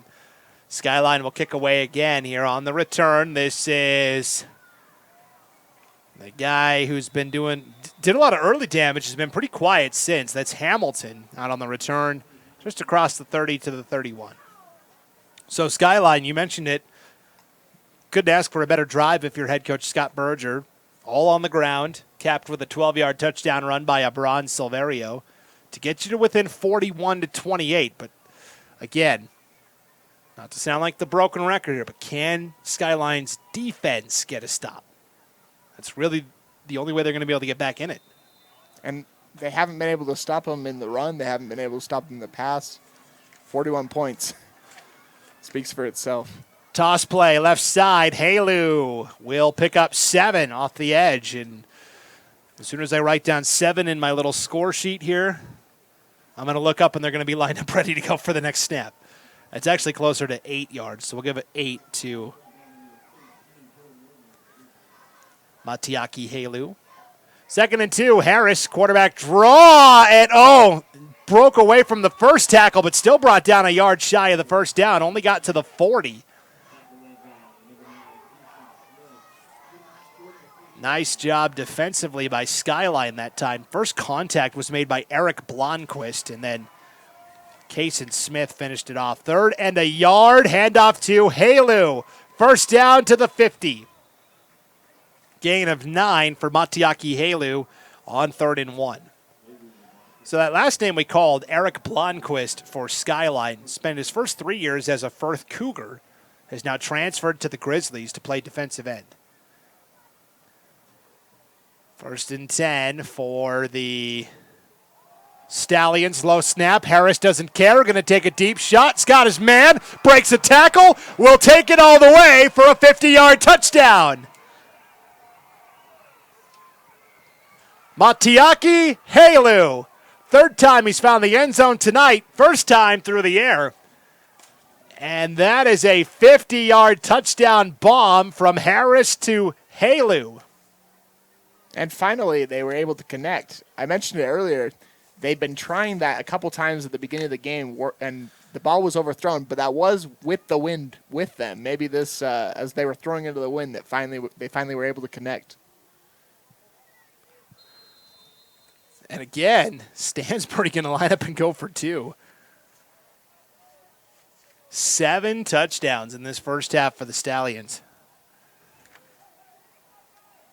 And we still have 2:51 to play before halftime. Goodness gracious. Harris feeling the heat. Nice pressure applied. The pass will fall incomplete. That was Kason Smith on the rush again for Skyline. So the pass, no good. 47-28. Stansbury with 2:51 to play here before halftime. And again, we'll take a break. Come on back. Right after this, it's East Idaho Game Night, IdahoSports.com.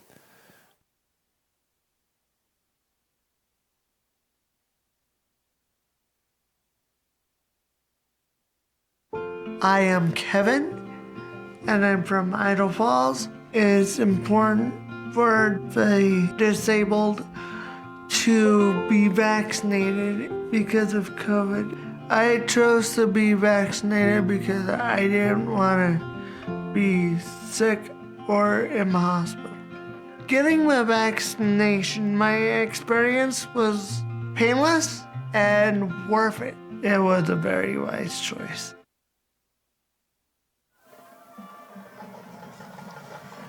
Back on IdahoSports.com, East Idaho Game Night, Rocky Mountain Rumble 2022 edition. Don't adjust your sets. 47-28. Stansbury with 2:45 to play here before halftime. Here's a great return for Kenyon Sadiq. Sadiq might take this all the way, and he does for the Skyline touchdown. Oh my goodness. An 80-yard kickoff return for a touchdown by Kenyon Sadiq. No flags. Before the play, I was literally going to say the only thing we haven't had in this game is a kickoff return for a touchdown. And, I mean, I don't even know what else to say. For those of you keeping score at home, you might be out of lead if you're using a pencil. Well, we're setting the game of defensive football back several years with this display tonight. But, man, how fun has this been? I mean, I can't even formulate my next thought, and somebody's dancing in the end zone. I mean, 80-yard kickoff return by Kenyon Sadiq for a Skyline touchdown. 2:37 to play here before halftime. I'm going to need a new sheet of paper to write all the scoring that's occurred in this contest. Jose Hernandez will line up for the Point after try. I'm not sure what the delay is here.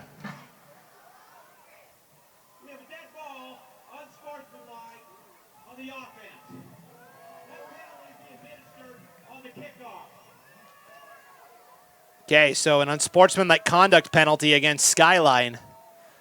Maybe in the area of excessive celebration. I saw Sadiq point the ball towards the opponent as he was going into the end zone, but I can't imagine they'd throw the flag for that. There must have been something after. Something that will be assessed on the kickoff. So it'll be a 15-yard penalty assessed on the kickoff. Hernandez, meanwhile, point after is through. And again, we will just keep it right here just because we've cut to commercial a lot. So I mean, there could be a scoring play in the middle of no play. You know, I don't want to miss anything. So I will mention that these games on IdahoSports.com are only possible because of all of our great sponsors and our great advertisers, businesses and communities all around the state that choose to advertise with us here on IdahoSports.com. You know, everything we do is free, right? This game you're watching tonight is free. All of our articles, we just did a bunch of previews for all the different sports. Those are free. We do weekly prep casts, podcasts that are free.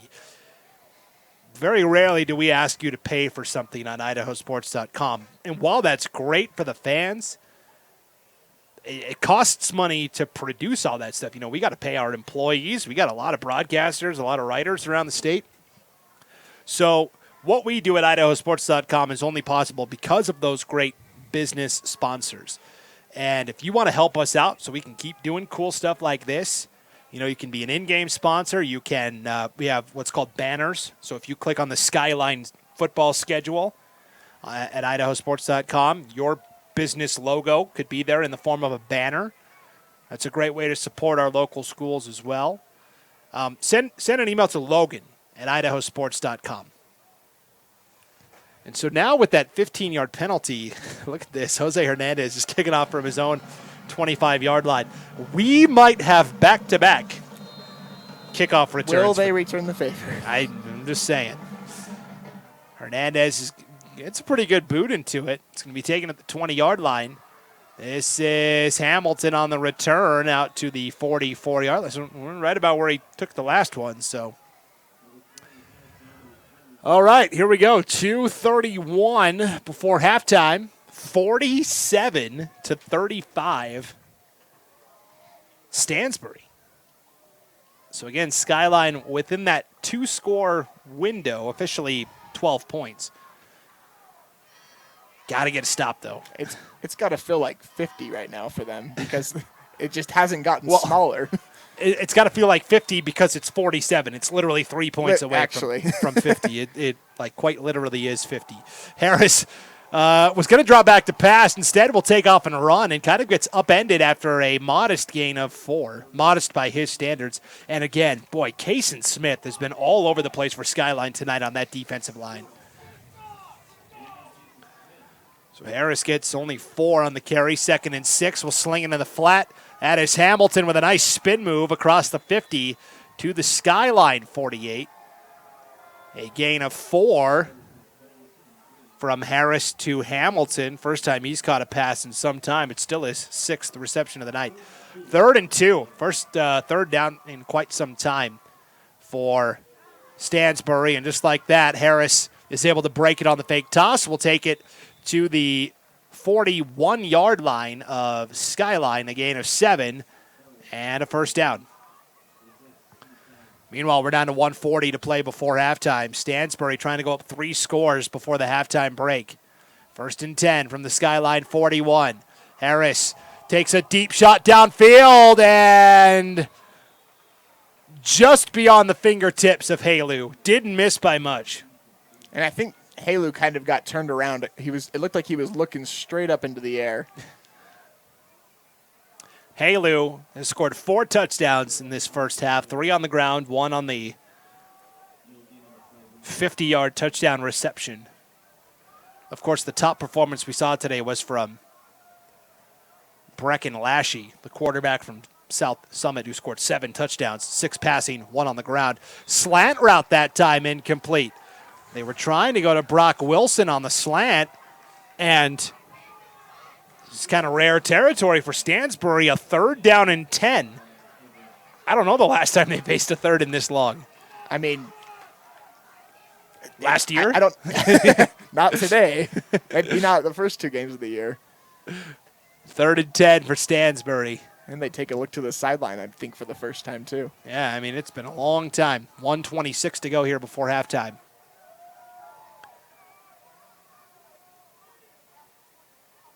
Harris on 3rd and 10.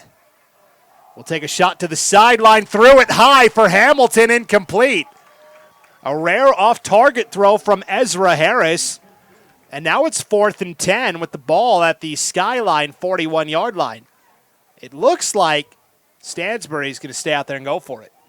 Yeah, why not? I mean, until Skyline proves they can stop them 4 downs in a row, there's no reason not to go for this. And now the Skyline defense wants a timeout. Didn't like what they were up to defensively. So 1:21 to go here before halftime, 47-35. Stansbury with a 12-point lead. Our 4th and final game tonight of the Rocky Mountain Rumble. The first game was won by South Summit over Marsh Valley, 47-13. Our second game was won by Layton over Lewiston by a final score of 41-28. Our third game, Idaho finally broke through. Minico defeated Beaver 24-14. And this is our 4th game tonight. And then we'll have 4 more tomorrow, 11 a.m. Sandpoint will take on Alta. At 2 p.m., it'll be Pocatello against Morgan. 5 p.m., Highland and Lehigh. That might be this was the game everybody circled. And then tomorrow night, I think it's going to be Highland and Lehigh. And then the nightcap will be Madison, our hosts here, against Tooele. Somebody's car alarm is going off. So get that taken care of. Oh, there we go. All right. Ask and you shall receive. All right, 4th and 10. Out of the timeout. Harris, plenty of time. Now's going to take off and run. Has daylight. Late flag comes out, though. This could be a holding call against Stansbury to back it up. For the moment, Harris knocked out of bounds. Comes up a little gingerly. He's going to be all right. Picked up 12 yards on the scramble, but I think this is coming back. Looks that way. And now, from where the spot of the foul was, it's going to be a long 4th down attempt. I would be shocked if they decide to go for it, even with the success that they've been able to have. So, 10 yards from the spot of the foul. They will move it back to not the 50, back to the 49-yard line. And I didn't know who their punter was. What is this formation? I don't think we've seen one punt tonight? Skyline punted. Kenyon Sadiq had a punt back in the first quarter 30 years ago. I'm not sure we've seen any of these players on the field right now. Well, I mean, Hamilton is the punter. He's been all over.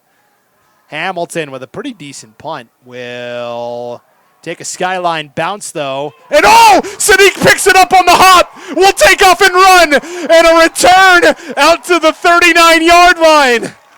Oh, mama, that's a bad man. How did he pick that up on the bounce? Next thing you know, I thought it was going out of bounds. And so did all of Stansbury. Oh, like a flash, Sadiq picks it up and starts returning it. Why not? And just like that, 59 seconds left. That's plenty of time for Skyline to score. They don't get the ball to start the half. You know that they're going to want to put some points on the board here. Oh, this has been a wild game. I might retire after this. I mean, how are you ever going to top this? 47-35 with 59. What'd you say, 56, 59? 59 seconds.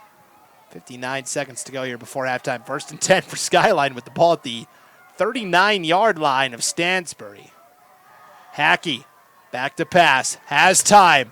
Now will take off and run and slip out of bounds at the 32-yard line. That's a scramble of 8 on 1st down. He had Woodruff wide open for about 2 seconds, but wisely kept it as Hamilton was coming to close on him. With that type of pass, I'm not sure it goes into Woodruff's hands. Hamilton was closing fast, and we've seen his talent today. Yeah, we sure have. Hamilton picked off a pass from Hackey back in the first quarter. Again, like I said, 30 years ago. It really has been. It was about an hour and 15 minutes ago. Oh, this is crazy. This game kicked off at 8 o'clock. So 2nd down and 2 here. Well, 2nd and 3, we'll call it. Hackey rolling out over the middle, broken up. Nearly picked by Luke Daines. He does more than kick. Although, he does have now he's got 21 PATs on the season. But he also plays defense and came up with a nice pass breakup there. It's now 3rd down and 3 for Skyline with the ball at the Stansbury 32-yard line. They've got to get to the 29 to pick up the 1st down. Important to note, too, they have no timeouts left, and so only a 1st down or a play out of bounds is going to stop the clock. It'll be interesting to see if they attack the middle of the field here. Or they may run it just to get the 1st down. We're down to 49 seconds to play here before halftime.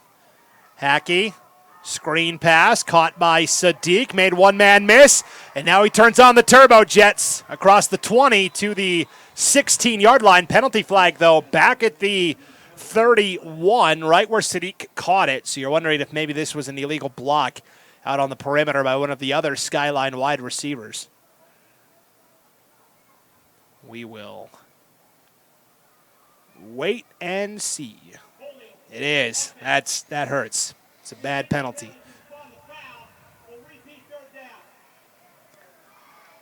So they're going to march it back 10 yards, and instead of 3rd and 3, now it's 3rd and 12.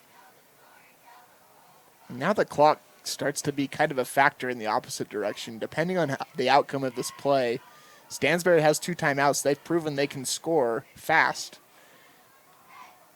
I don't know how they approach this play. Obviously, you want to score. You're on the 41-yard line. Yeah, Skyline can't worry about that because they kick off to start the 2nd half, right? They have to worry about putting their best shot at picking this up. And 2-down territory. They don't have to get all 12 yards on this play.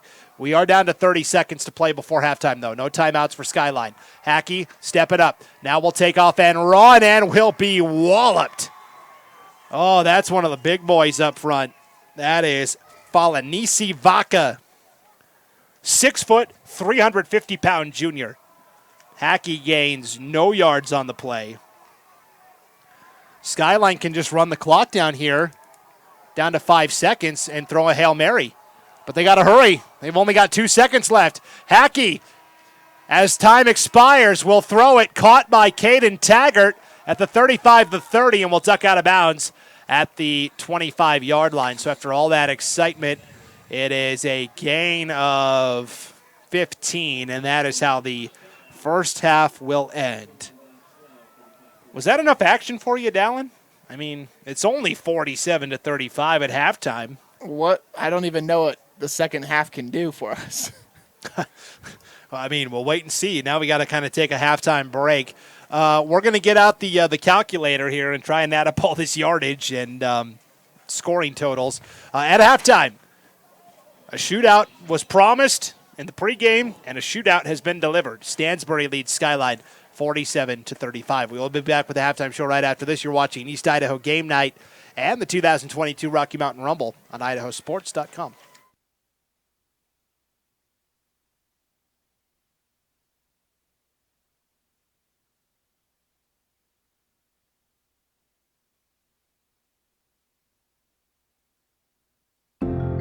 What is community? It's Friday Night Lights with laughter as post-game commentary. It's fun runs, fun rides. It's passing the boot for local heroes. And it's breaking ground for groundbreaking startups. This is what makes a community. And it's what makes a community bank. It's fertile financial resources turned back into local soil. Here's to people helping others thrive. This is community banking. D.L. Evans Bank, since 1904. Scott here with Teton Honda. At the Teton Auto Group, we pride ourselves on having the largest variety of quality used vehicles in the region. So if you're in the market for a used car, stop by our dealership and shop from a wide variety of makes and models. And if we don't have what you're looking for on our lot, no problem. Our extensive dealership network will find the used vehicle that's right for you. Visit Teton Honda today to find the used vehicle you've been dreaming of.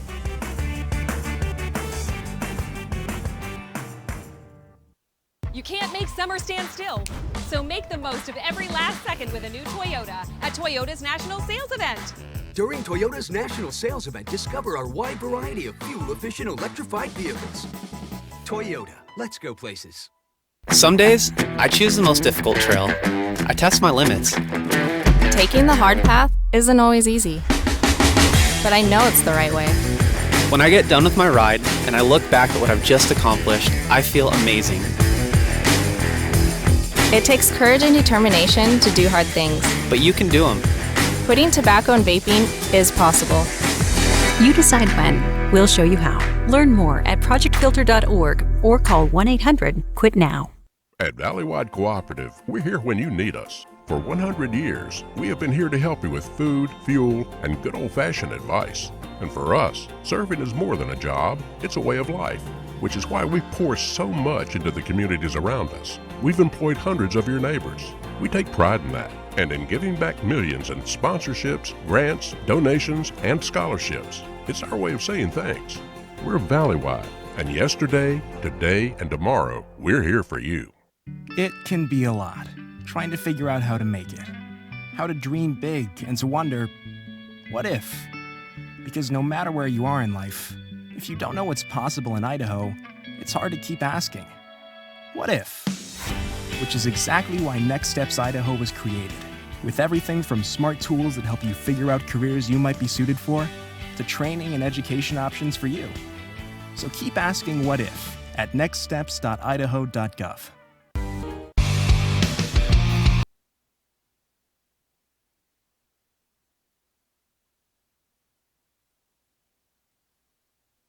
It can be a lot, trying to figure out how to make it.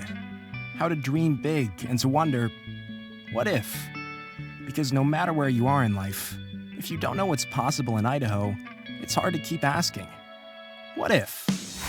Which is exactly why Next Steps Idaho was created, with everything from smart tools that help you figure out careers you might be suited for, to training and education options for you. So keep asking what if at nextsteps.idaho.gov.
A hit in the morning, another between class, after school, and more before bed. Vaping sucks you in quick. Not to mention all the chemicals and health problems everyone's talking about. That's why thousands of teens are ready to take back their life their own way with My Life, My Quit. When you sign up with us, you'll get a free and simple quit plan that makes it easier to stop vaping. Visit mylifemyquit.com or text Start My Quit to 36072.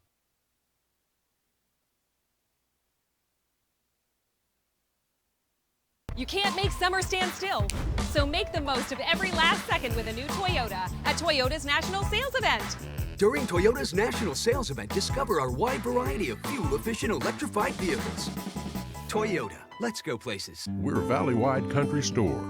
For 100 years, we've been your #1 choice for food, fuel, farm supplies, and just about everything else you could need to get you through your day. We know you work until the job is done, and so do we. For gas on the go or a little extra to help you get down the road, you can count on us. We are proud to employ your neighbors and to be a cornerstone of your community. We're Valleywide. Yesterday, today, and tomorrow. We're here for you. I got COVID in October 2020, and 3 weeks later, I started having long-term problems. I used to be able to dance all day, but now just getting up gives me chest pain. It is halftime at Madison. We swear. I know this looks like a game that would be a final score, but it is halftime. Stansbury, 47. Skyline, 35. Final game of day one of the Rocky Mountain Rumble. Brandon Maney, Dallin Fryer. I feel like I'm like caveman speak, like team scores lots of points. Team scores touchdown. Like I'm running out of words to describe what I'm seeing. Like I get paid to do this professionally, and I'm running out of ways to describe what we're seeing here. I mean, this is incredible, Dallin. Well, and really, it's been like 2 or 3 guys on each team that seem to be doing everything as well. And so I feel like I'm just repeating the same names over and over again and pointing out how amazing they are and everything that they're doing. And it's not just on one side of the ball either. It's the same. It's on the other side of the ball. It's amazing. I mean, like, there's no other words to describe it. We've seen lots of points put up throughout the Rocky Mountain Rumble today, and this is more points than we saw in any of the games so far in a whole game, not just at halftime. Yeah, that is. Holy smokes. And so, you want some numbers? I'll give you some numbers. And, you'll forgive me if I'm off by a yard or two somewhere along the way, but unofficially, Skyline, 73 yards on the ground, 197 yards through the air, 270 yards of total offense. That's pretty good. Stansbury says, oh yeah? 183 yards on the ground, 220 through the air, 403 yards of total offense for Stansbury in that first half of action. So, this is incredible. Let's go over the individual stats now. And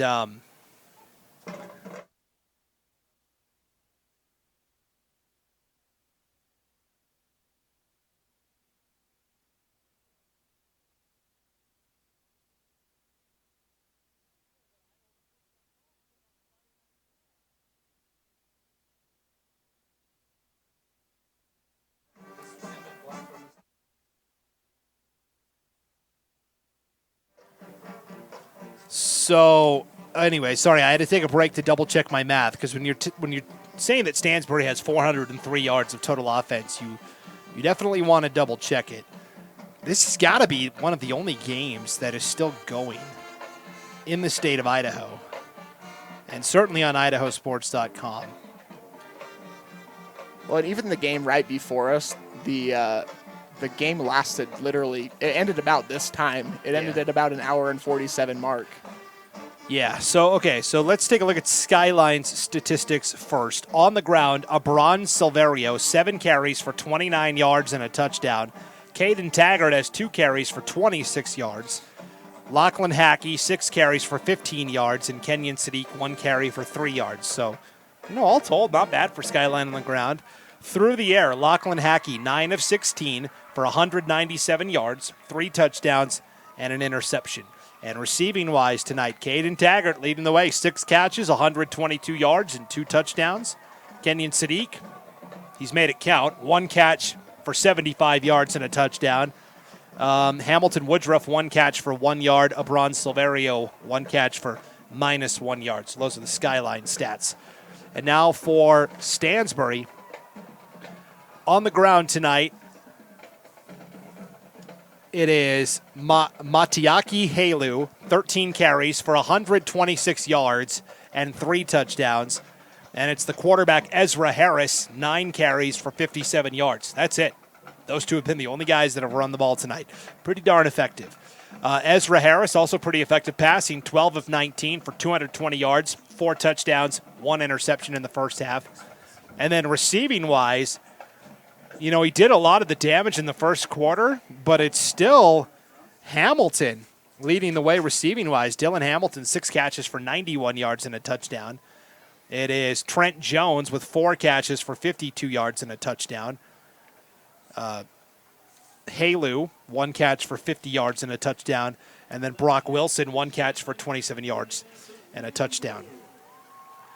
Now again, the key is Skyline has gotten to within 2 scores, down by 12. But they need to get a stop somewhere, and they're going to be kicking off to start the third quarter. Maybe that's the place to start. And they had a great stop to finish the second quarter. Yes, a penalty might have helped them to do so. So they do know they can do it at least. And up to that point, they didn't know that they could stop the Stansbury offense. I mean, surely they made some good adjustments at halftime. Stansbury also made adjustments. I don't know what adjustments they needed to make because they seem to score every single time. But Skyline has the capability. They have maybe not as much experience on the defensive side, but they have the winning attitude. And that sticks with you until you get beat. You're the champs. Well, and also lost in that, we just highlighted all the offensive accolades, but each side has come away with a takeaway. That happened literally on the second and third possessions of the game, but Ian Galbraith came away with an interception for Skyline, and Dylan Hamilton came away with an interception for Stansbury. And then also you have to remember that Kenyon Sadiq took a kickoff, 80 yards for a touchdown for Skyline. So they've scored on special teams tonight as well. And even outside of that, there's been some individual defensive players who have done really well for Skyline. I point to Kason Smith on the defensive line. He's been in on a lot of tackles tonight. Jake Murdoch came through and blocked one of the Stansbury extra points. He's been awesome tonight. And, Galbraith in the secondary has really held his own. And Eric Blomquist up front has played really nicely for Skyline tonight as well. And you look at Stansbury, they fly around on defense as well. Hamilton has been in there. Michael Gibajon has been in on a lot of tackles tonight for Stansbury. Toby Johnson, Falanisi Baca, the big guys up front for Stansbury have made life uncomfortable for Hackey, where, Hackey's adjusted now and is kind of comfortable and rolling out and throwing on the run, but they made life tough for him early on. And then the other big storyline from this first half, of course, was the unsportsmanlike conduct penalty and subsequent ejection of Stansbury's Easton Baker. Came into the game tonight as the top tackler on Stansbury's team, leading the way with 14 tackles coming into tonight's game. He allegedly, according to kind of what we heard from the fans, and we didn't see it with our own eyes, but the fans are telling us that maybe a punch was thrown, but whatever it was, something egregious enough that, he earned the ejection from the game. And so it hasn't really, Stansbury, they're giving up a lot of points, right? And so I don't know that having Easton Baker in there would help that much when you've got an offense as talented as Skyline. And conversely, it might not be, can Skyline get a stop? It might be, can Stansbury, shoot themselves in the foot, so to speak, on offense? It might be what it comes down to. Yep. We're going to see a lot of guys that have been playing both ways throughout the game. Are they going to be able to maintain the type of energy that they need? Obviously, Stansbury's played a couple games. They have those, that under their belt. But like you said, can they keep their same energy that they've had throughout halftime? You see teams come out of halftime sometimes and fall flat where they're getting the ball. Are they going to take a shot on the first play? Is there a chance for a 3-and-out? Whatever it might be, Skyline, they're in their first game. The energy, the vibes that come from starting your season, are they going to wear off? Is it going to slow down, or are they going to keep their energy going and know they have a shot to win this game still? Anything could happen in the second half, as we saw in the first half. Yeah. Well, we're going to find out right here. Hold your breath.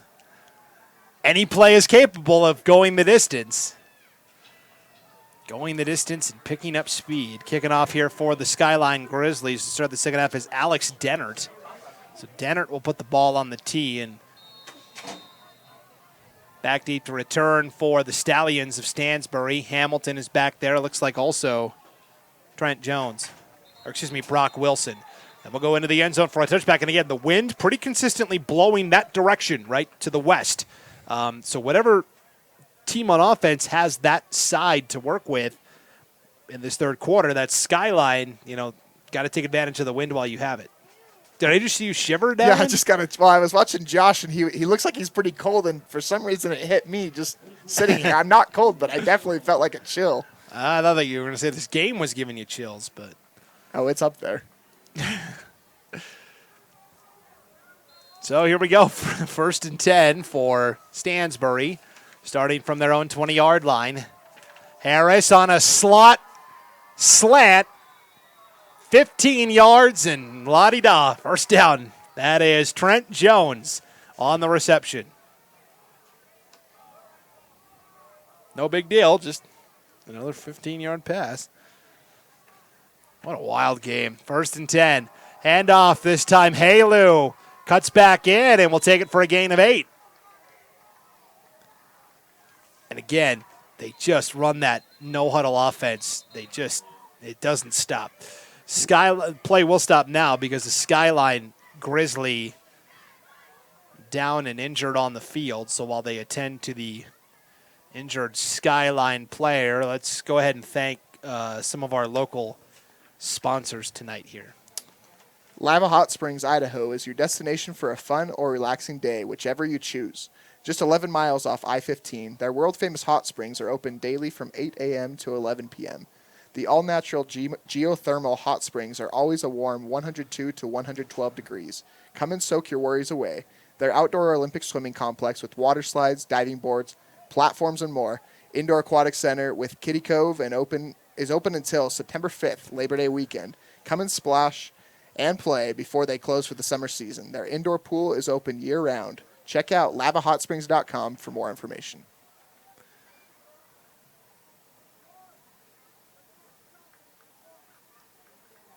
Meanwhile, they continue to tend to the injured Grizzly. Not sure if you can see. Oh, that's a bummer. A guy we were just talking about at halftime, Dallin. That is Kason Smith. Great defensive lineman for Skyline being helped up off the field. So we hope he's all right because he's been an impact player out there for Skyline this evening. Meanwhile, 2nd and 2 now for Stansbury from the Stansbury 43-yard line. They will hit the edge here to Hamilton. That was a quick pass, right? It was just a jet sweep. Jet sweep? Okay. I mean, I looked down at my stat sheet for like a second, and the play is already developed, and Hamilton for 7 yards, his first carry of the night. Ball right at the 50, 1st and 10. Now they're going to sweep the other way with Halu, and he's close to 10 and a first down, and a penalty flag comes out at the end. I think this one may be on Skyline for late activity out of bounds. We'll wait and see. It is a 10-yard run, though, for Matiaki Halu.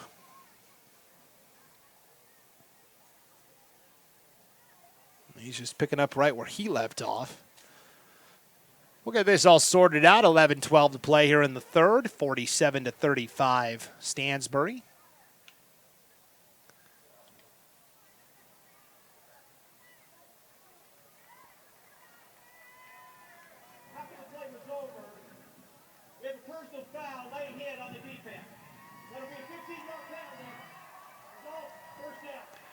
All right, so there you heard it from our official. And maybe you didn't hear it. I don't know how well you can hear that, but we'll relay what the official said after the play was over.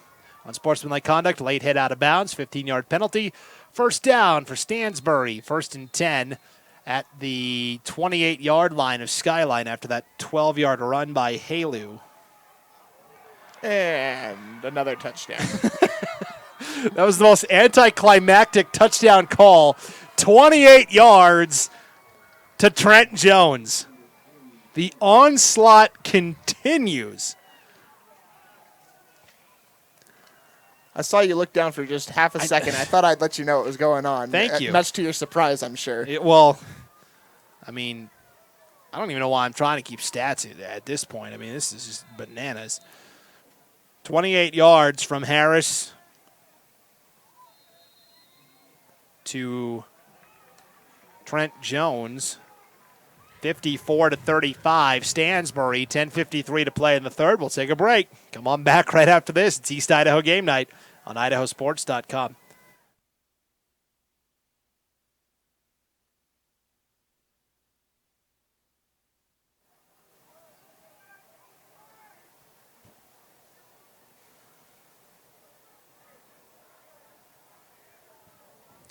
Back in Rexburg, Bobcat Stadium, Madison High, Brandon Maney, Dallin Fryer, Josh McGauley, camera.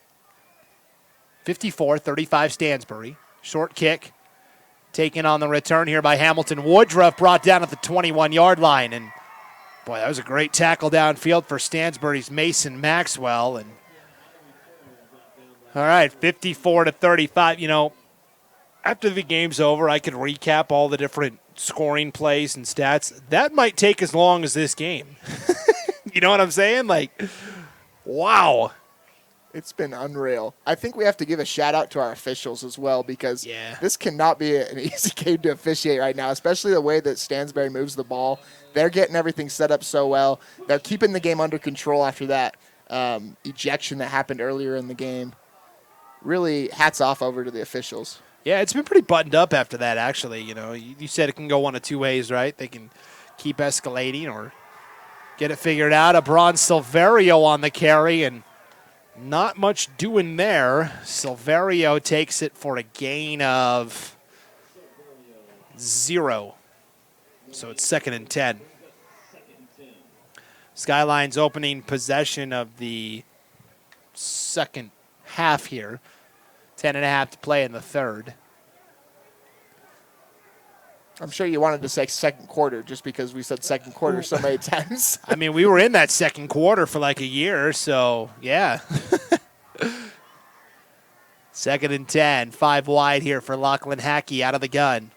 Stansbury rushes 4, quick hitter. That is caught, and then they'll say down by contact, Kenyon Sadiq, after a gain of 4 to make it 3rd and 6.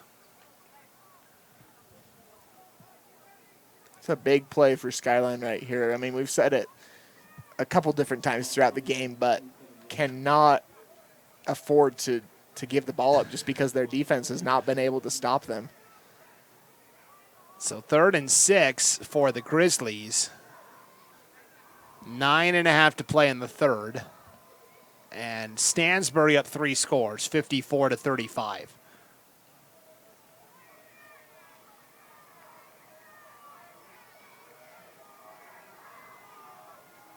Three receivers bunched to the top of your screen. Lone receiver at the bottom, just out of frame. Hackey, play action. Here's the rush. Going to take a deep shot and just overshoots his man, Caden Taggart.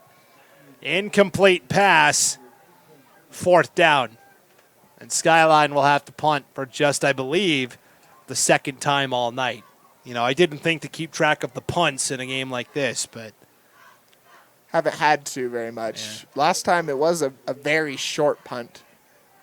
Yeah, it was Kenyon Sadiq who punted it, and now look, they've got a different punter back there. Skyline does. It's Alex Dennert, who did kick off to start this second half as well for the Grizzlies. So Dennert gets it off, and that's a good one. Across the 50, will take a bounce at the 40 and be downed at the 41-yard line, where Stansbury will take back over here with 8:55 to play in the third. Let's go ahead and thank another one of our local sponsors tonight. Alta Insurance is a locally owned agency with locations in both Idaho Falls and Twin Falls. Alta's mission is to help our community by providing policies personalized to each consumer's needs. The community we work and live is our #1 priority. As such, we offer a wide range of insurance products and companies able to take care of our community's assets. Alta Insurance has recently merged with Archibald Levitt Insurance in Rexburg, the same great names with even better service together. First down. This is a handoff to Halu. Oh, my goodness. They made initial contact at the line of scrimmage. Halu kept going, gets 12 yards, and a Stallions first down. All I can do is shake my head or keep my mouth gaped open, one or the other, because he continues to amaze. 1st and 10 now for the Stallions. Ball is at the Skyline 47. Quarterback draw. Harris like the parting of the Red Sea. Lowering the shoulder. Taking it to the 22-yard line. That is a gain of 25 and another first down. 1st and 10. Ball at the Skyline 23. And the Grizzlies jump with 8:04 to play in the third. This will be encroachment on the Grizz. And good sign here, Dallin, as checking in off the sidelines for Skyline, Kason Smith, who left earlier with that injury. So great to see him back out there. I can't remember if he had a knee brace on originally, but he does have a knee brace on his left one now. Great to see him out there. 1st and 5 now for Stansbury following the encroachment. Ball is at the Skyline 17. Quarterback keeper right side, Ezra Harris to the corner for the touchdown. Can you say 60?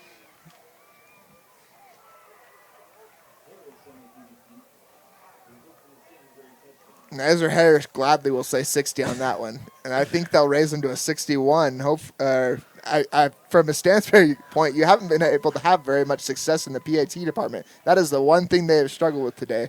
We'll see if they can actually make one this time around. You know the way it's going, they'll bobble it and get 2. What's 61 points between old friends, huh? Absolutely. 7:44 to play in the third. PAT is through, 61 to 35. Stansbury. We'll take a break, collect our thoughts, try to find more words to describe what's happening. The offensive onslaught continues. We'll be back right after this on East Idaho Game Night on IdahoSports.com.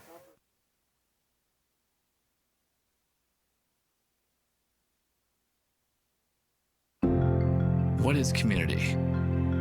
It's Friday Night Lights with laughter as post-game commentary. It's fun runs, fun rides. It's passing the boot for local heroes. And it's breaking ground for groundbreaking startups.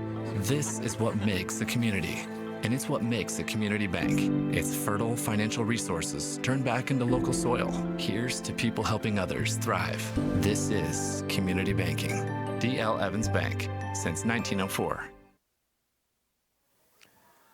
Back at Bobcat Stadium, Rexburg, Madison High School. Brandon Bainey, Dallin Fryer, Josh McGauley, 61 to 35. Stansbury with the lead over Skyline. We still got 7:44 to play here in the third. Having a little trouble getting the ball on the tee, so they're going to hold the ball here for Stansbury's kicker. This is a little pooch kick here by new kicker for the Stallions, Tyson Ferry. Return out to the 35-yard line by Skyline's Isaac Harrison. And now the Grizzlies back to work. You know, on the last possession, they had to punt. And, I mean, Stansbury, I think, has been stopped twice tonight, right? They punted once, and they threw an interception to Ian Galbraith. Otherwise, they have cashed in on every single score. And Skyline's played really well offensively tonight, but not well enough to keep up with the juggernaut that is Stansbury. So we'll see what Lachlan Hackey and company can do here. 1st and 10 from the 35. Hackey rolling out, throws high, incomplete. Trying to go to, looks like Isaac Harrison out there on that far sideline. 7:29 to go in the third. I was hoping to grab like dinner somewhere on the way home tonight. I don't know that anywhere's going to be open by the time this game gets over. I'm not sure a gas station will be open. Yeah, there ain't going to be nothing. You know, we've been here since like 9:30 this morning. You got here a little earlier than I did. It's been a long day, but it's been a good one. Yeah. A lot of good high school football. A lot of good action for sure. I really didn't feel like we were here all day. We did have a lot of fun. Hackey over the middle, looking for Sadiq in double coverage, and Hamilton laying out, nearly got the pick. Incomplete though, 3rd and 10. We're down to 7:23 to play in the third. 61-35, Stansbury. And a couple, it's back to what we saw at the beginning of the first quarter where Hackey was just overthrowing a couple different receivers. That one was an underthrow. Can he get back in a rhythm? That's really, Skyline's only hope at this point.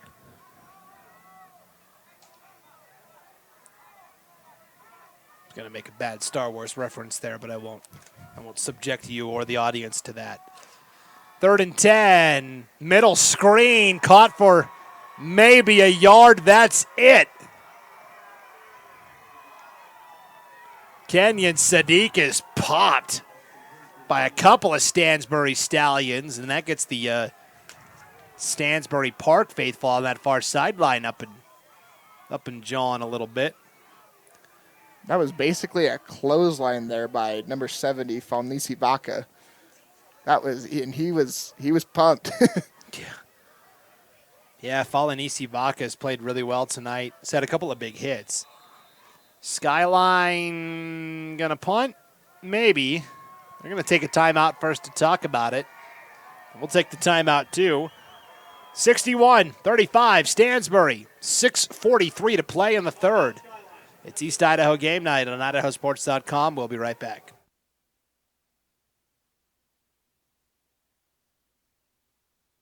At all our local Teton dealerships, we're committed to our no problem philosophy. No problem means we'll find it, not we don't have it. No problem means the same fair prices that we've always offered on our new vehicles. Because when you shop with us, it's always no problem to buy and service your vehicles.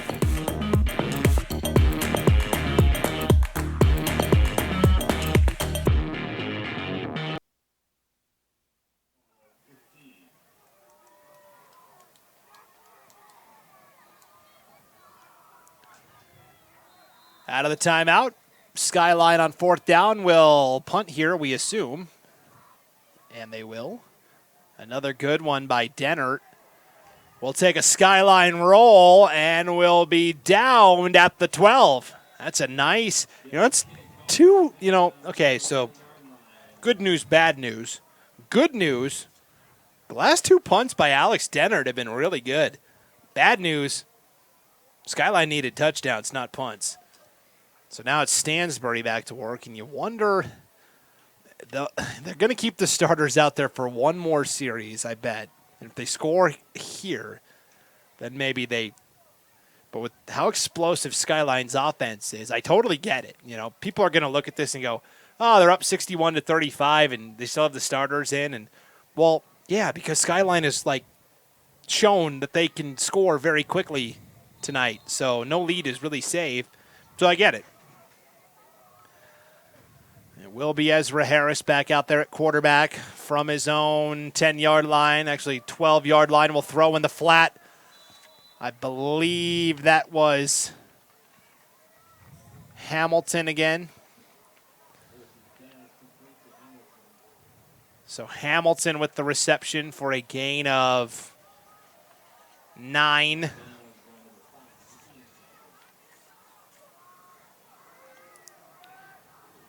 Second and 1, out to the perimeter. Enough for a first down for Stansbury, and that was a quarterback keeper that time by Harris, so he runs for 2.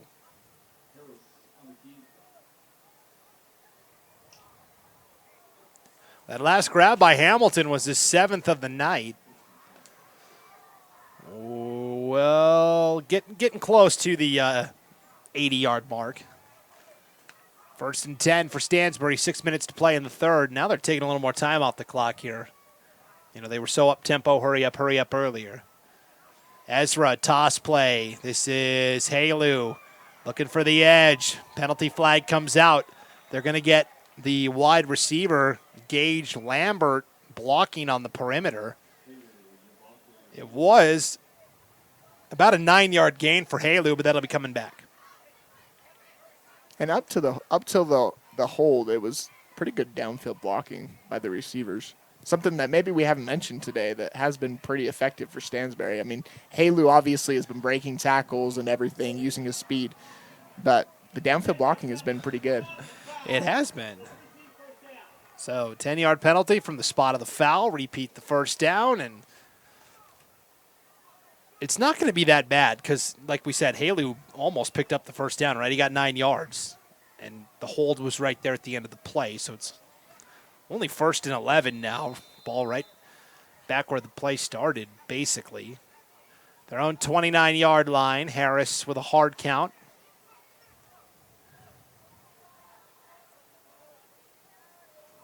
Now they'll change the formation up a little bit here, get Skyline to shift. Everyone bunched in a little more tightly. Harris rolling out right side, throws, has a man. That's Hamilton, caught at the 40 and up to the 43-yard line for a 14-yard gain and a first down.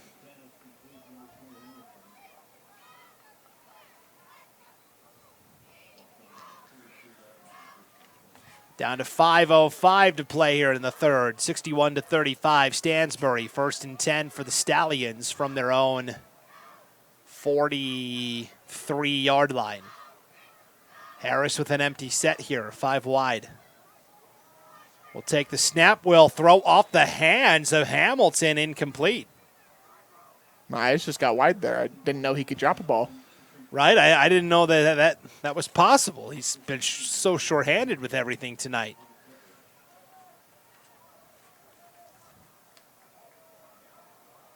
So that's an incomplete pass.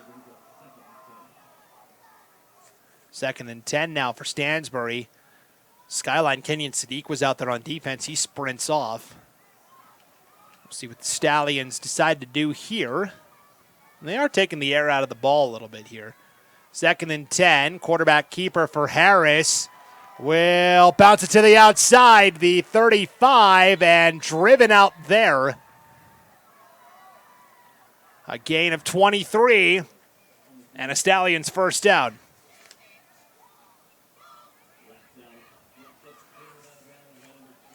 So pushed out of bounds at the 44-yard line.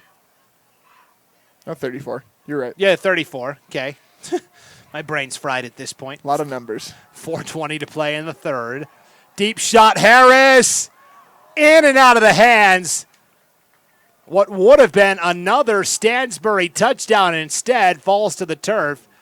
I believe Brock Wilson, the intended receiver on the deep route there. And just in and out of the breadbasket of Brock Wilson. So now it's 2nd and 10. This is going to sound weird, but the Stansbury offense, I think, really thrives on the up-tempo. You can tell they're kind of out of the rhythm now that they've kind of slowed things down a little bit. Yeah, don't speak too soon, though. We've seen. I mean, they could score in this play. You never know, but there has been a couple miscues in this drive that we haven't seen. We haven't seen many drops. No, we've seen 2 on this possession alone. Yeah, very true. 2nd and 10, 4:15 to play in the third. Harris flushed out. Will throw off the backside, wide open Hamilton, the 30, the 20, cuts to the 10, down to the 7-yard line. A gain of 27 and a first down.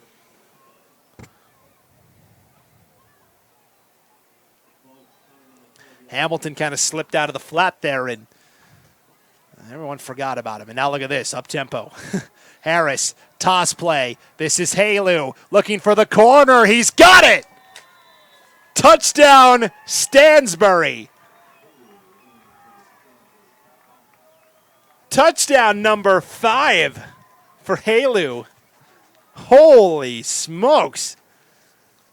And I come back to the downfield blocking by the receivers on that play. And it might not even be blocking. It might be like a diversion where the receivers look like they're running a route because Halu basically just has to outrun the defensive lineman. And he's always got space after that on those toss plays.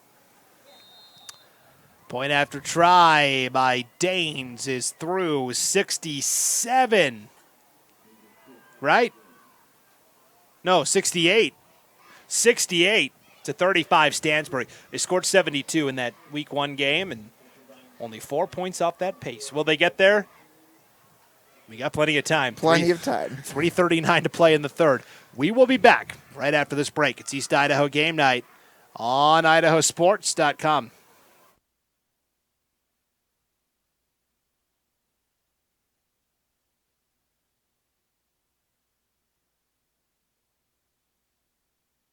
Your job is serving clients, making goals and meeting them, hiring staff, paying expenses, and looking for business opportunities. Our job is to make sure you have the resources to keep doing your job. This is Community Banking, D.L. Evans Bank.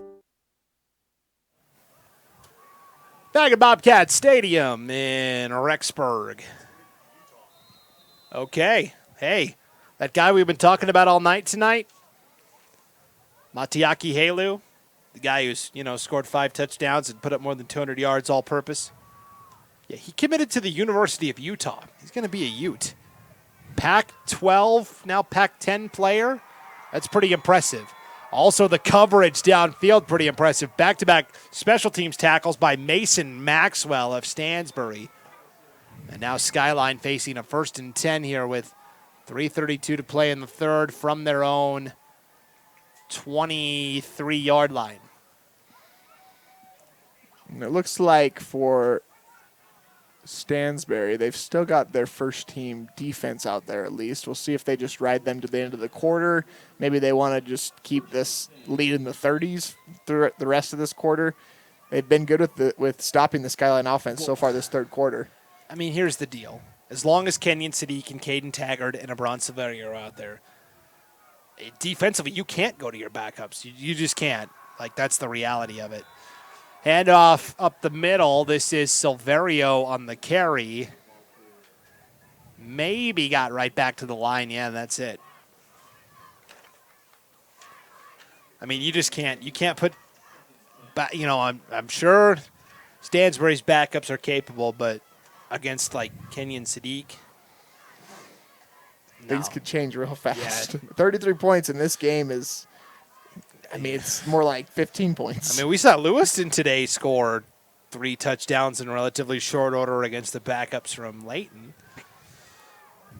Not too crazy. And, there's still 2:50 to play in the third as well.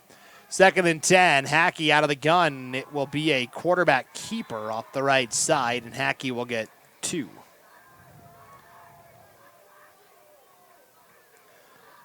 So 3rd down and 8 now for the Grizz. 2.5 to play in the third, and Stansbury enjoying a 68-35 lead.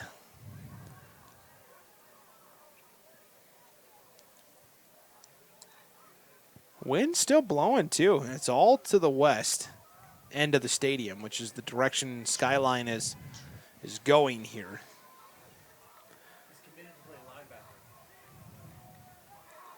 Third and 8. Low snap. Hackey has to fall on it back at the 15-yard line.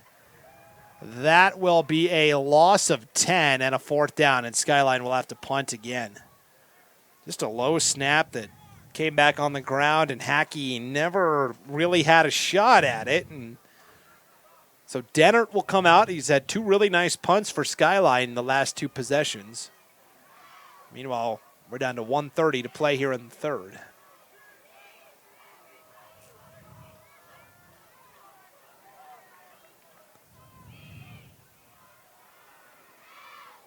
Here is the punt, will be fair caught by Hamilton at the 50-yard line, and Hamilton Woodruff kind of comes up and gives him a little love tap, and all's well that ends well. And now it's Stansbury back to work. And again, we're keeping an eye on that Stallions offense. Not sure the starters need to be out there too much longer, but we'll see.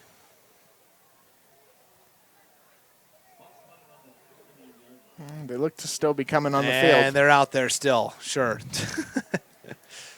Like you said, maybe it's till the end of the third. I don't know. At this point, you're up comfortably. The risk of somebody, I always worry about somebody getting hurt. I don't want that to happen. especially with how hard they play. You know, just takes one freak accident. Hopefully we don't give the announcers jinx, but. Yeah. Halu on first down will take it to the Skyline 44. That is a run of 6 yards and a 2nd down and 4 upcoming out for the Stallions, and they are still running the up-tempo. Interesting. Now they're going to slow it down. I was going to say, because it's interesting because that last drive they really took the air out of it. 45 seconds and counting here in the third. Harris with 2 receivers either side. Back to pass, slings it over the middle. It is in and out of the hands of Hamilton, incomplete. Penalty flag back at the Stansbury 48-yard line as well. That was nice coverage that time by Skyline defensively. They had 2 defensive backs there to cover Hamilton. Not something we've seen as much tonight. It seems like they've been relying on single coverage against him, and maybe we see some more double coverage if he stays in this game any longer. Yeah, this penalty looks like it's going to be against Stansbury, the way they're all moving back. With the call here, holding.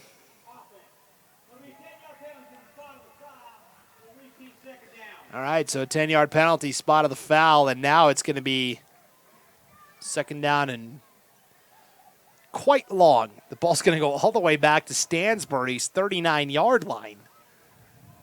So it is 2nd down and 20. 30 seconds to play in the third. Harris, high snap, doinked off his face mask, will take off and run with it, and will lose about 5 more. Can you say 3rd and 25? Maybe that's a sign. And the clock seems like I would be shocked if they run another play 10 this quarter with 10 seconds left to play. They've done nothing but move backwards. Maybe that's a sign that, 68 points might be enough tonight. Yeah, they're going to let the clock run down and take it to the end of the third. After 3, Stansbury 68, Skyline 35. Back with the fourth quarter right after this break on East Idaho Game Night and the Rocky Mountain Rumble on IdahoSports.com.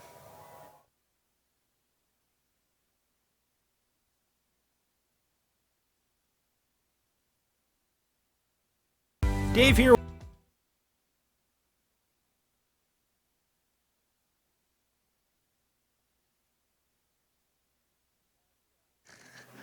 Back at Bobcat Stadium here on IdahoSports.com, Rocky Mountain Rumble, start of the fourth quarter. Stansbury leads Skyline 68-35. We were talking off air as other games on the IdahoSports.com family of networks is wrapping up. Final from Ravston Stadium tonight, the newly renovated turf there. Thunder Ridge beats Idaho Falls 25-15. Idaho Falls scored the first 15 points tonight, and then Thunder Ridge scored 25 unanswered. So a tough loss for the Tigers on their new home turf, but for, hey, nice field. The field looks great. Slant over the middle to Hamilton. I'll be honest here. I don't get it, Dallin. We're into the fourth quarter. Stansbury is leading 68-35. What's the math on that? That is a 33-point lead, and the starters are still out there? That ends up being about a 7-yard slant to Hamilton. I don't get it. Especially for a play like that. It's not like they were taking a shot. It was literally just a pass to make a shorter punt, basically, like to get better field position. I'm not sure. Well, I mean, we'll see. Maybe in this next defensive possession they put some backups in. We'll find out. But Hamilton will punt it away as well. That's a pretty good punt. Fielded by Caden Taggart around the 18-yard line, where it'll be 1st and 10 for Skyline. And at some point, you have to wonder, too, if you're Skyline. Right? This is the first game of the year. You've got designs on winning a 3rd consecutive 4A title. At what point does Skyline wave the white flag and say, all right, we've got some important players that we don't necessarily want to get hurt in a week 1 contest against an out-of-state opponent? I don't know. These are the tough decisions, right? Well, I mean, an answer might be coming right now as we see Kason Smith on the ground again. Maybe just a cramp. It looked like they were stretching out his leg. We hope nothing worse. Yeah. That maybe is a little bit of a sign to the coaching staff. I don't know how much longer we go. I mean, maybe one more possession. Yeah, I don't know. It's tough because, Skyline has scored very quickly at times tonight, but I don't know. Down 33 with 11:07 to go. Tough. And it does look like they've got. Well, let's take a look here. 1st and 10 for Skyline. New quarterback is in. Handoff to Braun Silverio. We'll take it up to the 30-yard line for a gain of 12 and a first down for Skyline. So the new quarterback for the Grizzlies is Carmine Garcia, 6'3", 185, and a sophomore. So they've gone with a new quarterback, but all the other guys, including Kenyon Sadiq, are still out there.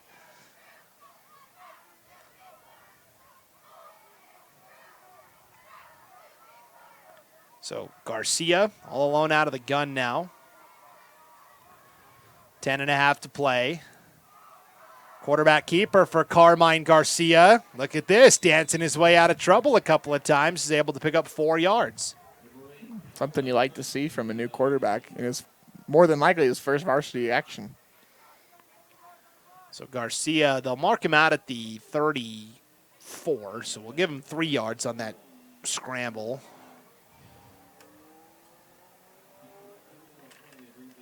Meanwhile, the clock continuing to burn a little bit here.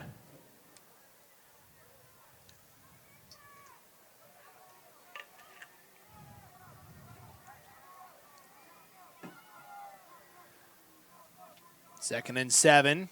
Taggart, the slot man in motion. They'll give to Silverio instead. Breaking to the outside. Silverio lowering the shoulder.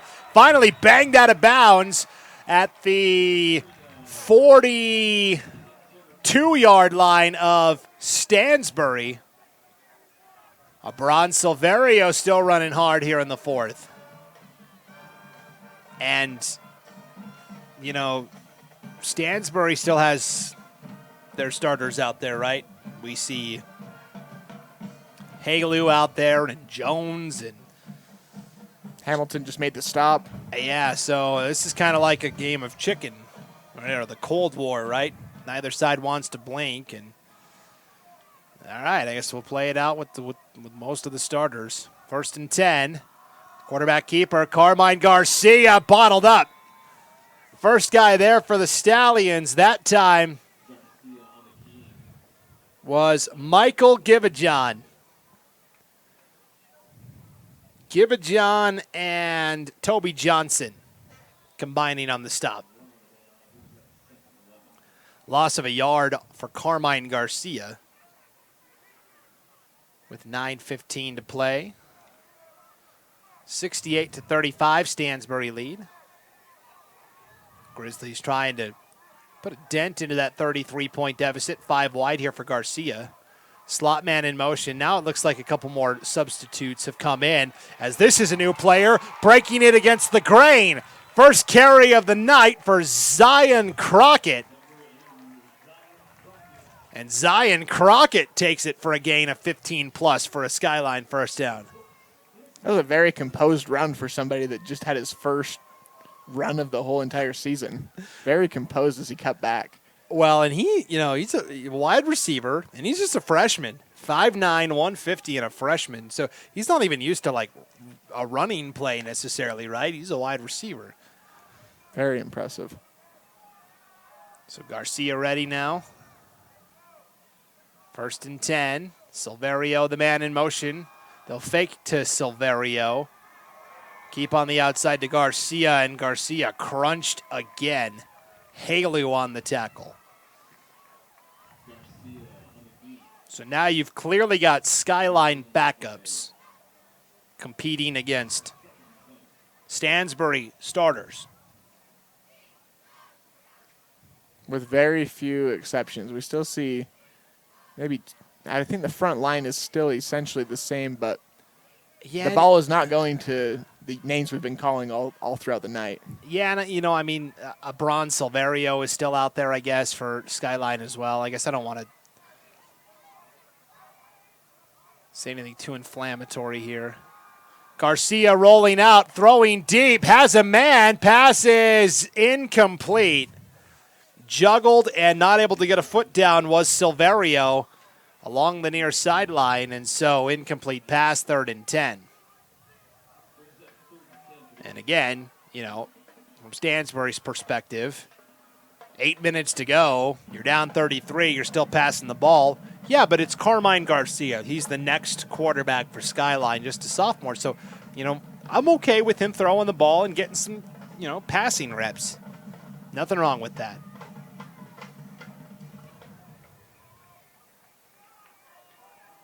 Third and 10, 5 wide for the Grizz, 3 receivers to the bottom of your screen, 2 up top. Quarterback draw for Garcia, looking for a block, and will take it to the 21, where it'll be 4th down. Skyline, I think, will probably keep the offense out there and go for it on 4th down with 7:40 to go.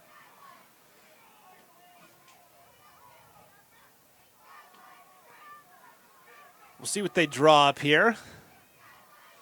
Final game of day 1 of the Rocky Mountain Rumble. Utah going to go 3-1 against Idaho schools. Minico, the only team from Idaho to get a win today. They beat Beaver 24-14. 4th down, Garcia has time, floats it to the end zone. That is caught for a Skyline touchdown. Bron Silverio. That was a good throw from Carmine Garcia, the sophomore. Only the 2nd throw we've seen from him on this drive, and you put it only where your guy can get it. And Bron Silverio had a rushing touchdown at some point in the game tonight. My notes are just a scattered mess at this point, but now he adds one through the air. And how cool is that for Carmine Garcia, the sophomore quarterback, to get a touchdown pass here in a varsity contest. Point after by Jose Hernandez is through. 68-42. Your move, Stansbury. We'll be back with it right after this break. It's East Idaho Game Night, the 2022 Rocky Mountain Rumble on IdahoSports.com.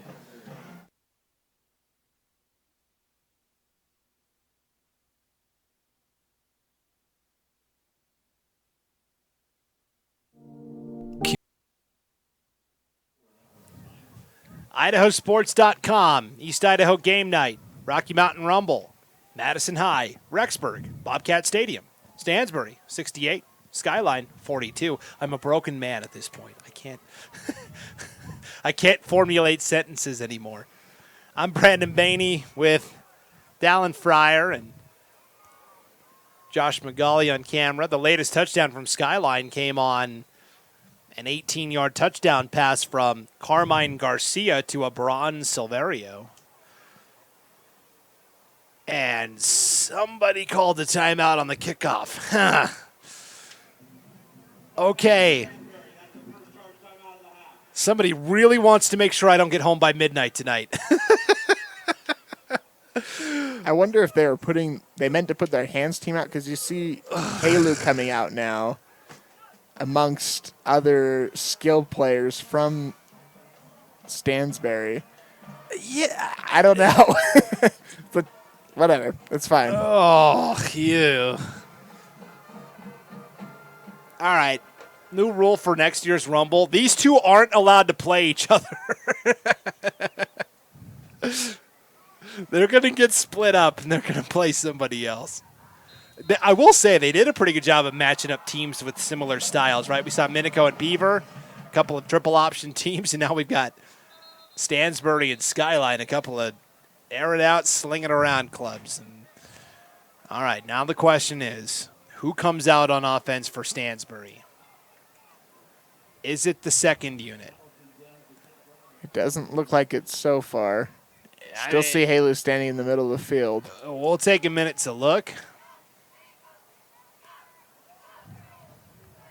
7:03 to play, and I don't like to break out the soapbox, but I might here if. Oh, Halu walking off the field. All right. Although it looks like he might be the only one coming off. Yep. As Ezra Harris still out there, starting quarterback as well. And this is just, I don't get it. I don't. They'll hand off on first down. Up the middle. Gain of about 4. On the carry there was Tyson Ferry. And a timeout by Skyline. 6:44 to play. 68-42. And we are going to... 34-7 Hillcrest. Meanwhile, I lost my train of thought there, Dallin. 68-42. Timeout taken here by Skyline. We will have 4 games tomorrow. Whether I'm here for any of them, that's a question. I'll be here for them, but holy smokes. I'm going to take, if my boss, Paul Kingsbury's listening, I'm taking Monday off. That's going to be a rest day because, holy smokes. We've been here since 9 this morning. We're going to go home, turn around and do it again tomorrow, which, the games tomorrow, we've got a nice spread of games, right? Sandpoint's going to play Alta at 11. Pocatello will play Morgan at 2. Highland and Lehigh at 5, and then Madison and Tooele at 8. And again, I haven't paid attention to the offensive line too much, but in terms of skill guys, all the first-string guys are out there still, except for Halu. Quarterback keeper for Ezra Harris. I believe it's pretty much the same front 5 for... Because I see Falnisi Vaca in there, and he's been playing both ways all night. I would be surprised if they would have brought him in as a secondary left tackle at this point. Why risk it? Ezra Harris is your starting quarterback. Why subject him to a possible injury? Especially if they're doing what they're doing right now, which is essentially just handing the ball off. But he ran the ball on that last play. True. You're playing with fire, I think. I don't know, 3rd and 1. Handoff right side to Brock Wilson. Wilson will get enough for the first down. And meanwhile for Skyline, they're rotating guys in. We're seeing players, kind of coming in for the first time tonight. Jace Marlowe, sophomore linebacker, just checked in. Mark Wilson is in there on the defensive line.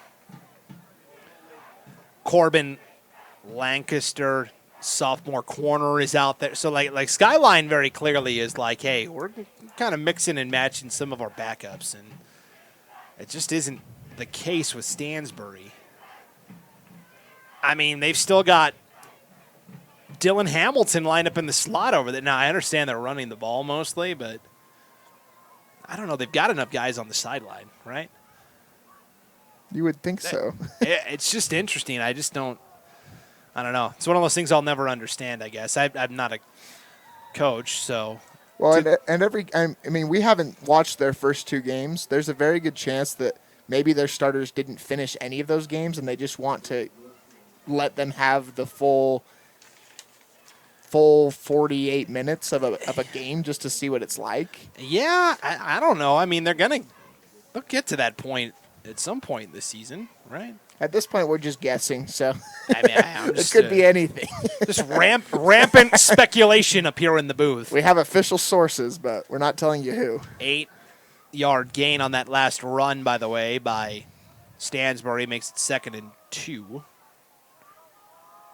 Yeah, Coleman Dearden, the backup quarterback, has thrown 2 passes, completed one for 12 yards and a touchdown. So, I mean, yeah. 2nd and 8, 4:10 to play. Hand off left side. This is Jones again. Actually, Wilson. Brock Wilson with the carry. Down to 3:50 to play now and a 68-42 lead. We did mention in the first game of the year, Stansbury beat their opponent, which was Pineview, 72-13. This one a little different because the Skyline offense, pretty good tonight. 3:25 and counting. 68-42 Stansbury. Penalty flag comes out now for a delay of game, I believe.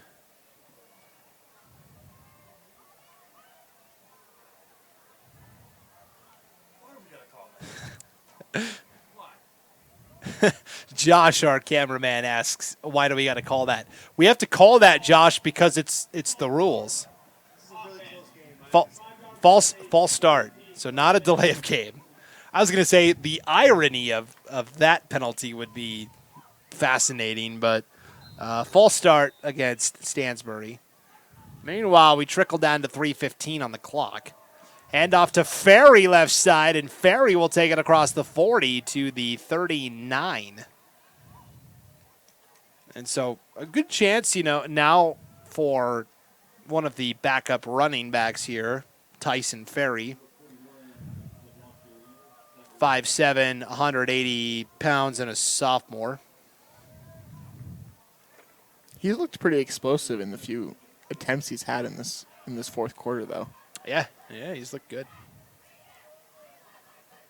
Coming in, he had gotten a little bit of run time, so Ferry with 7 carries, 45 yards, and a touchdown. So, yeah, nothing to sneeze at, that's for sure. Down to 2:25 to play. 2nd down and 6. Slant route.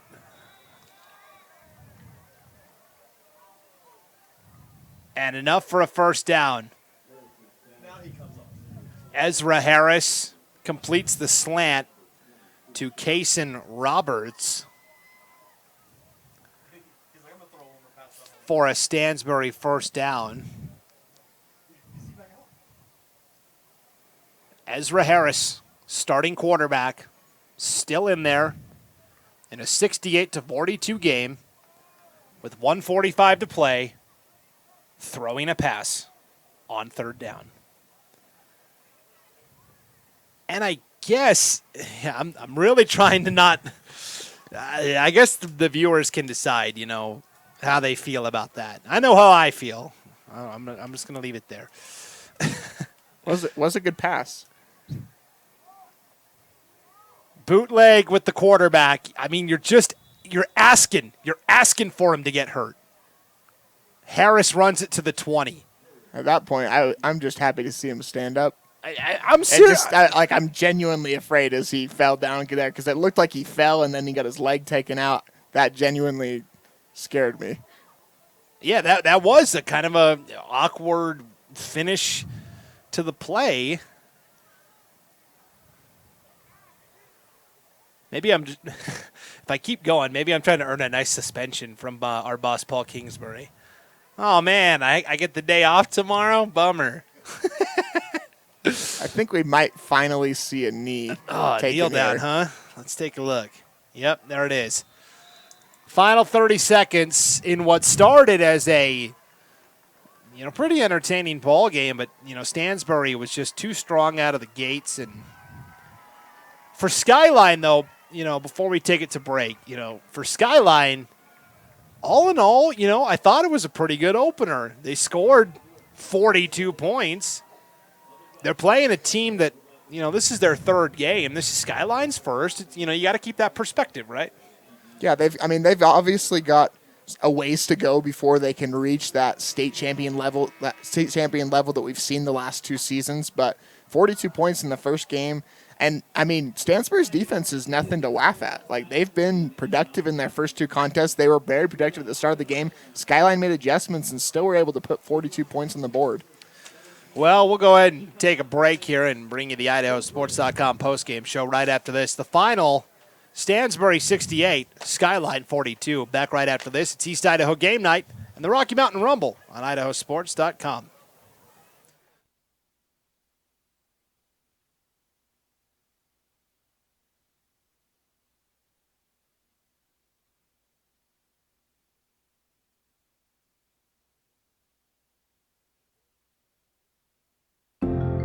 What is community? It's Friday Night Lights with laughter as post-game commentary. It's fun runs, fun rides. It's passing the boot for local heroes. And it's breaking ground for groundbreaking startups. This is what makes a community. And it's what makes a community bank. It's fertile financial resources turned back into local soil. Here's to people helping others thrive. This is community banking. D.L. Evans Bank, since 1904. Scott here with Teton Honda. At the Teton Auto Group, we pride ourselves on having the largest variety of quality used vehicles in the region. So if you're in the market for a used car, stop by our dealership and shop from a wide variety of makes and models. And if we don't have what you're looking for on our lot, no problem. Our extensive dealership network will find the used vehicle that's right for you. Visit Teton Honda today to find the used vehicle you've been dreaming of.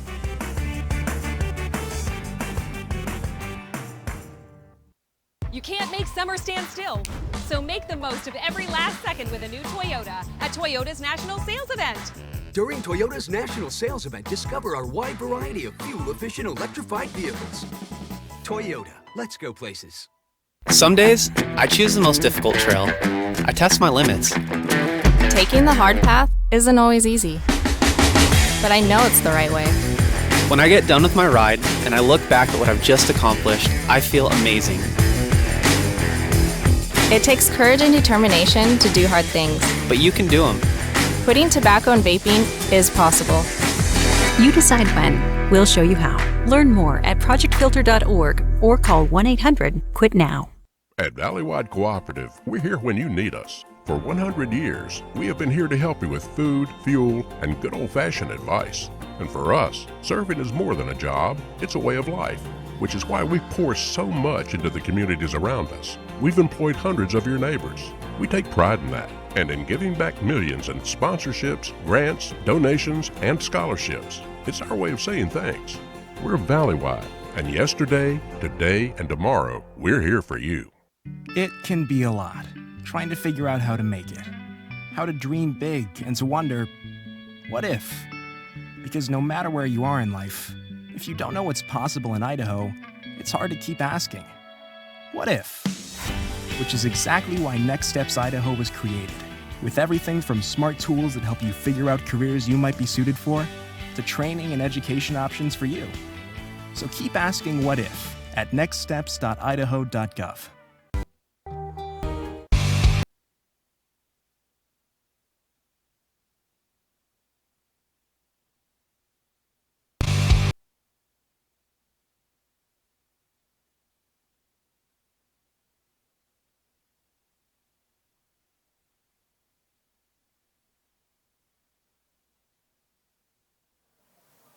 Welcome into the IdahoSports.com postgame show. One final time from day one of the Rocky Mountain Rumble. The Stallions of Stansbury defeat the Grizzlies of Skyline 68-42 the final. Brandon Maney, Dallin Fryer, Josh McCauley back with you one more time. And a lot of offense, a lot of excitement. Both teams played well. And let's get to our IdahoSports.com player of the game. And if anyone watched this game all the way through, there's really only one guy that stands out above everybody else. There was a lot of great plays in the game, but Matiaki Heilu of Stansbury, 18 carries, 164 yards rushing, 4 rushing touchdowns, also had a 50-yard grab for a touchdown. A lot of tackles on defense. It seemed like he was basically involved in every single play on both sides of the ball. Matiaki Heilu, unbelievable tonight. Sure was, and that'll do it for day one of the Rocky Mountain Rumble. Again, the final scores: South Summit beats Marsh Valley in our first game today, 47-13. It was Layton over Lewiston, 41-28. Minico beat Beaver 24-14, and this one, Stansbury over Skyline 68-42. Utah goes 3-1 on the opening day. 4 more games tomorrow. Sandpoint versus Alta at 11. Pocatello versus Morgan at 2. Highland versus Lehigh at 5. And Madison versus Tuella at 8 o'clock tomorrow night. Thank you for tuning in to this IdahoSports.com GameStreams production of East Idaho Game Night, presented by Teton Auto Group and D.L. Evans Bank. Also brought to you by our major advertising partners, Project Filter, Valleywide Cooperative, the Idaho Transportation Department, the Idaho Department of Health and Welfare, Next Steps Idaho, and your local Toyota dealers. Big thanks tonight to our local sponsors as well, Dallin. Yeah, special thanks to Lava Hot Springs and Alta Insurance. Awesome job as always. Big thanks to everyone here at Madison. Day 1 down. Day 2 promises to be just as good. Again, Stansbury beats Skyline 68-42, and it is the Stansbury Stallions running back Matiaki Halu, our IdahoSports.com player of the game. For Josh McGauley, Dallin Fryer, I'm Brandon Baney. Thanks for tuning in, everybody. We'll see you back here tomorrow for Day 2 of the Rumble. Until then, good night, everybody.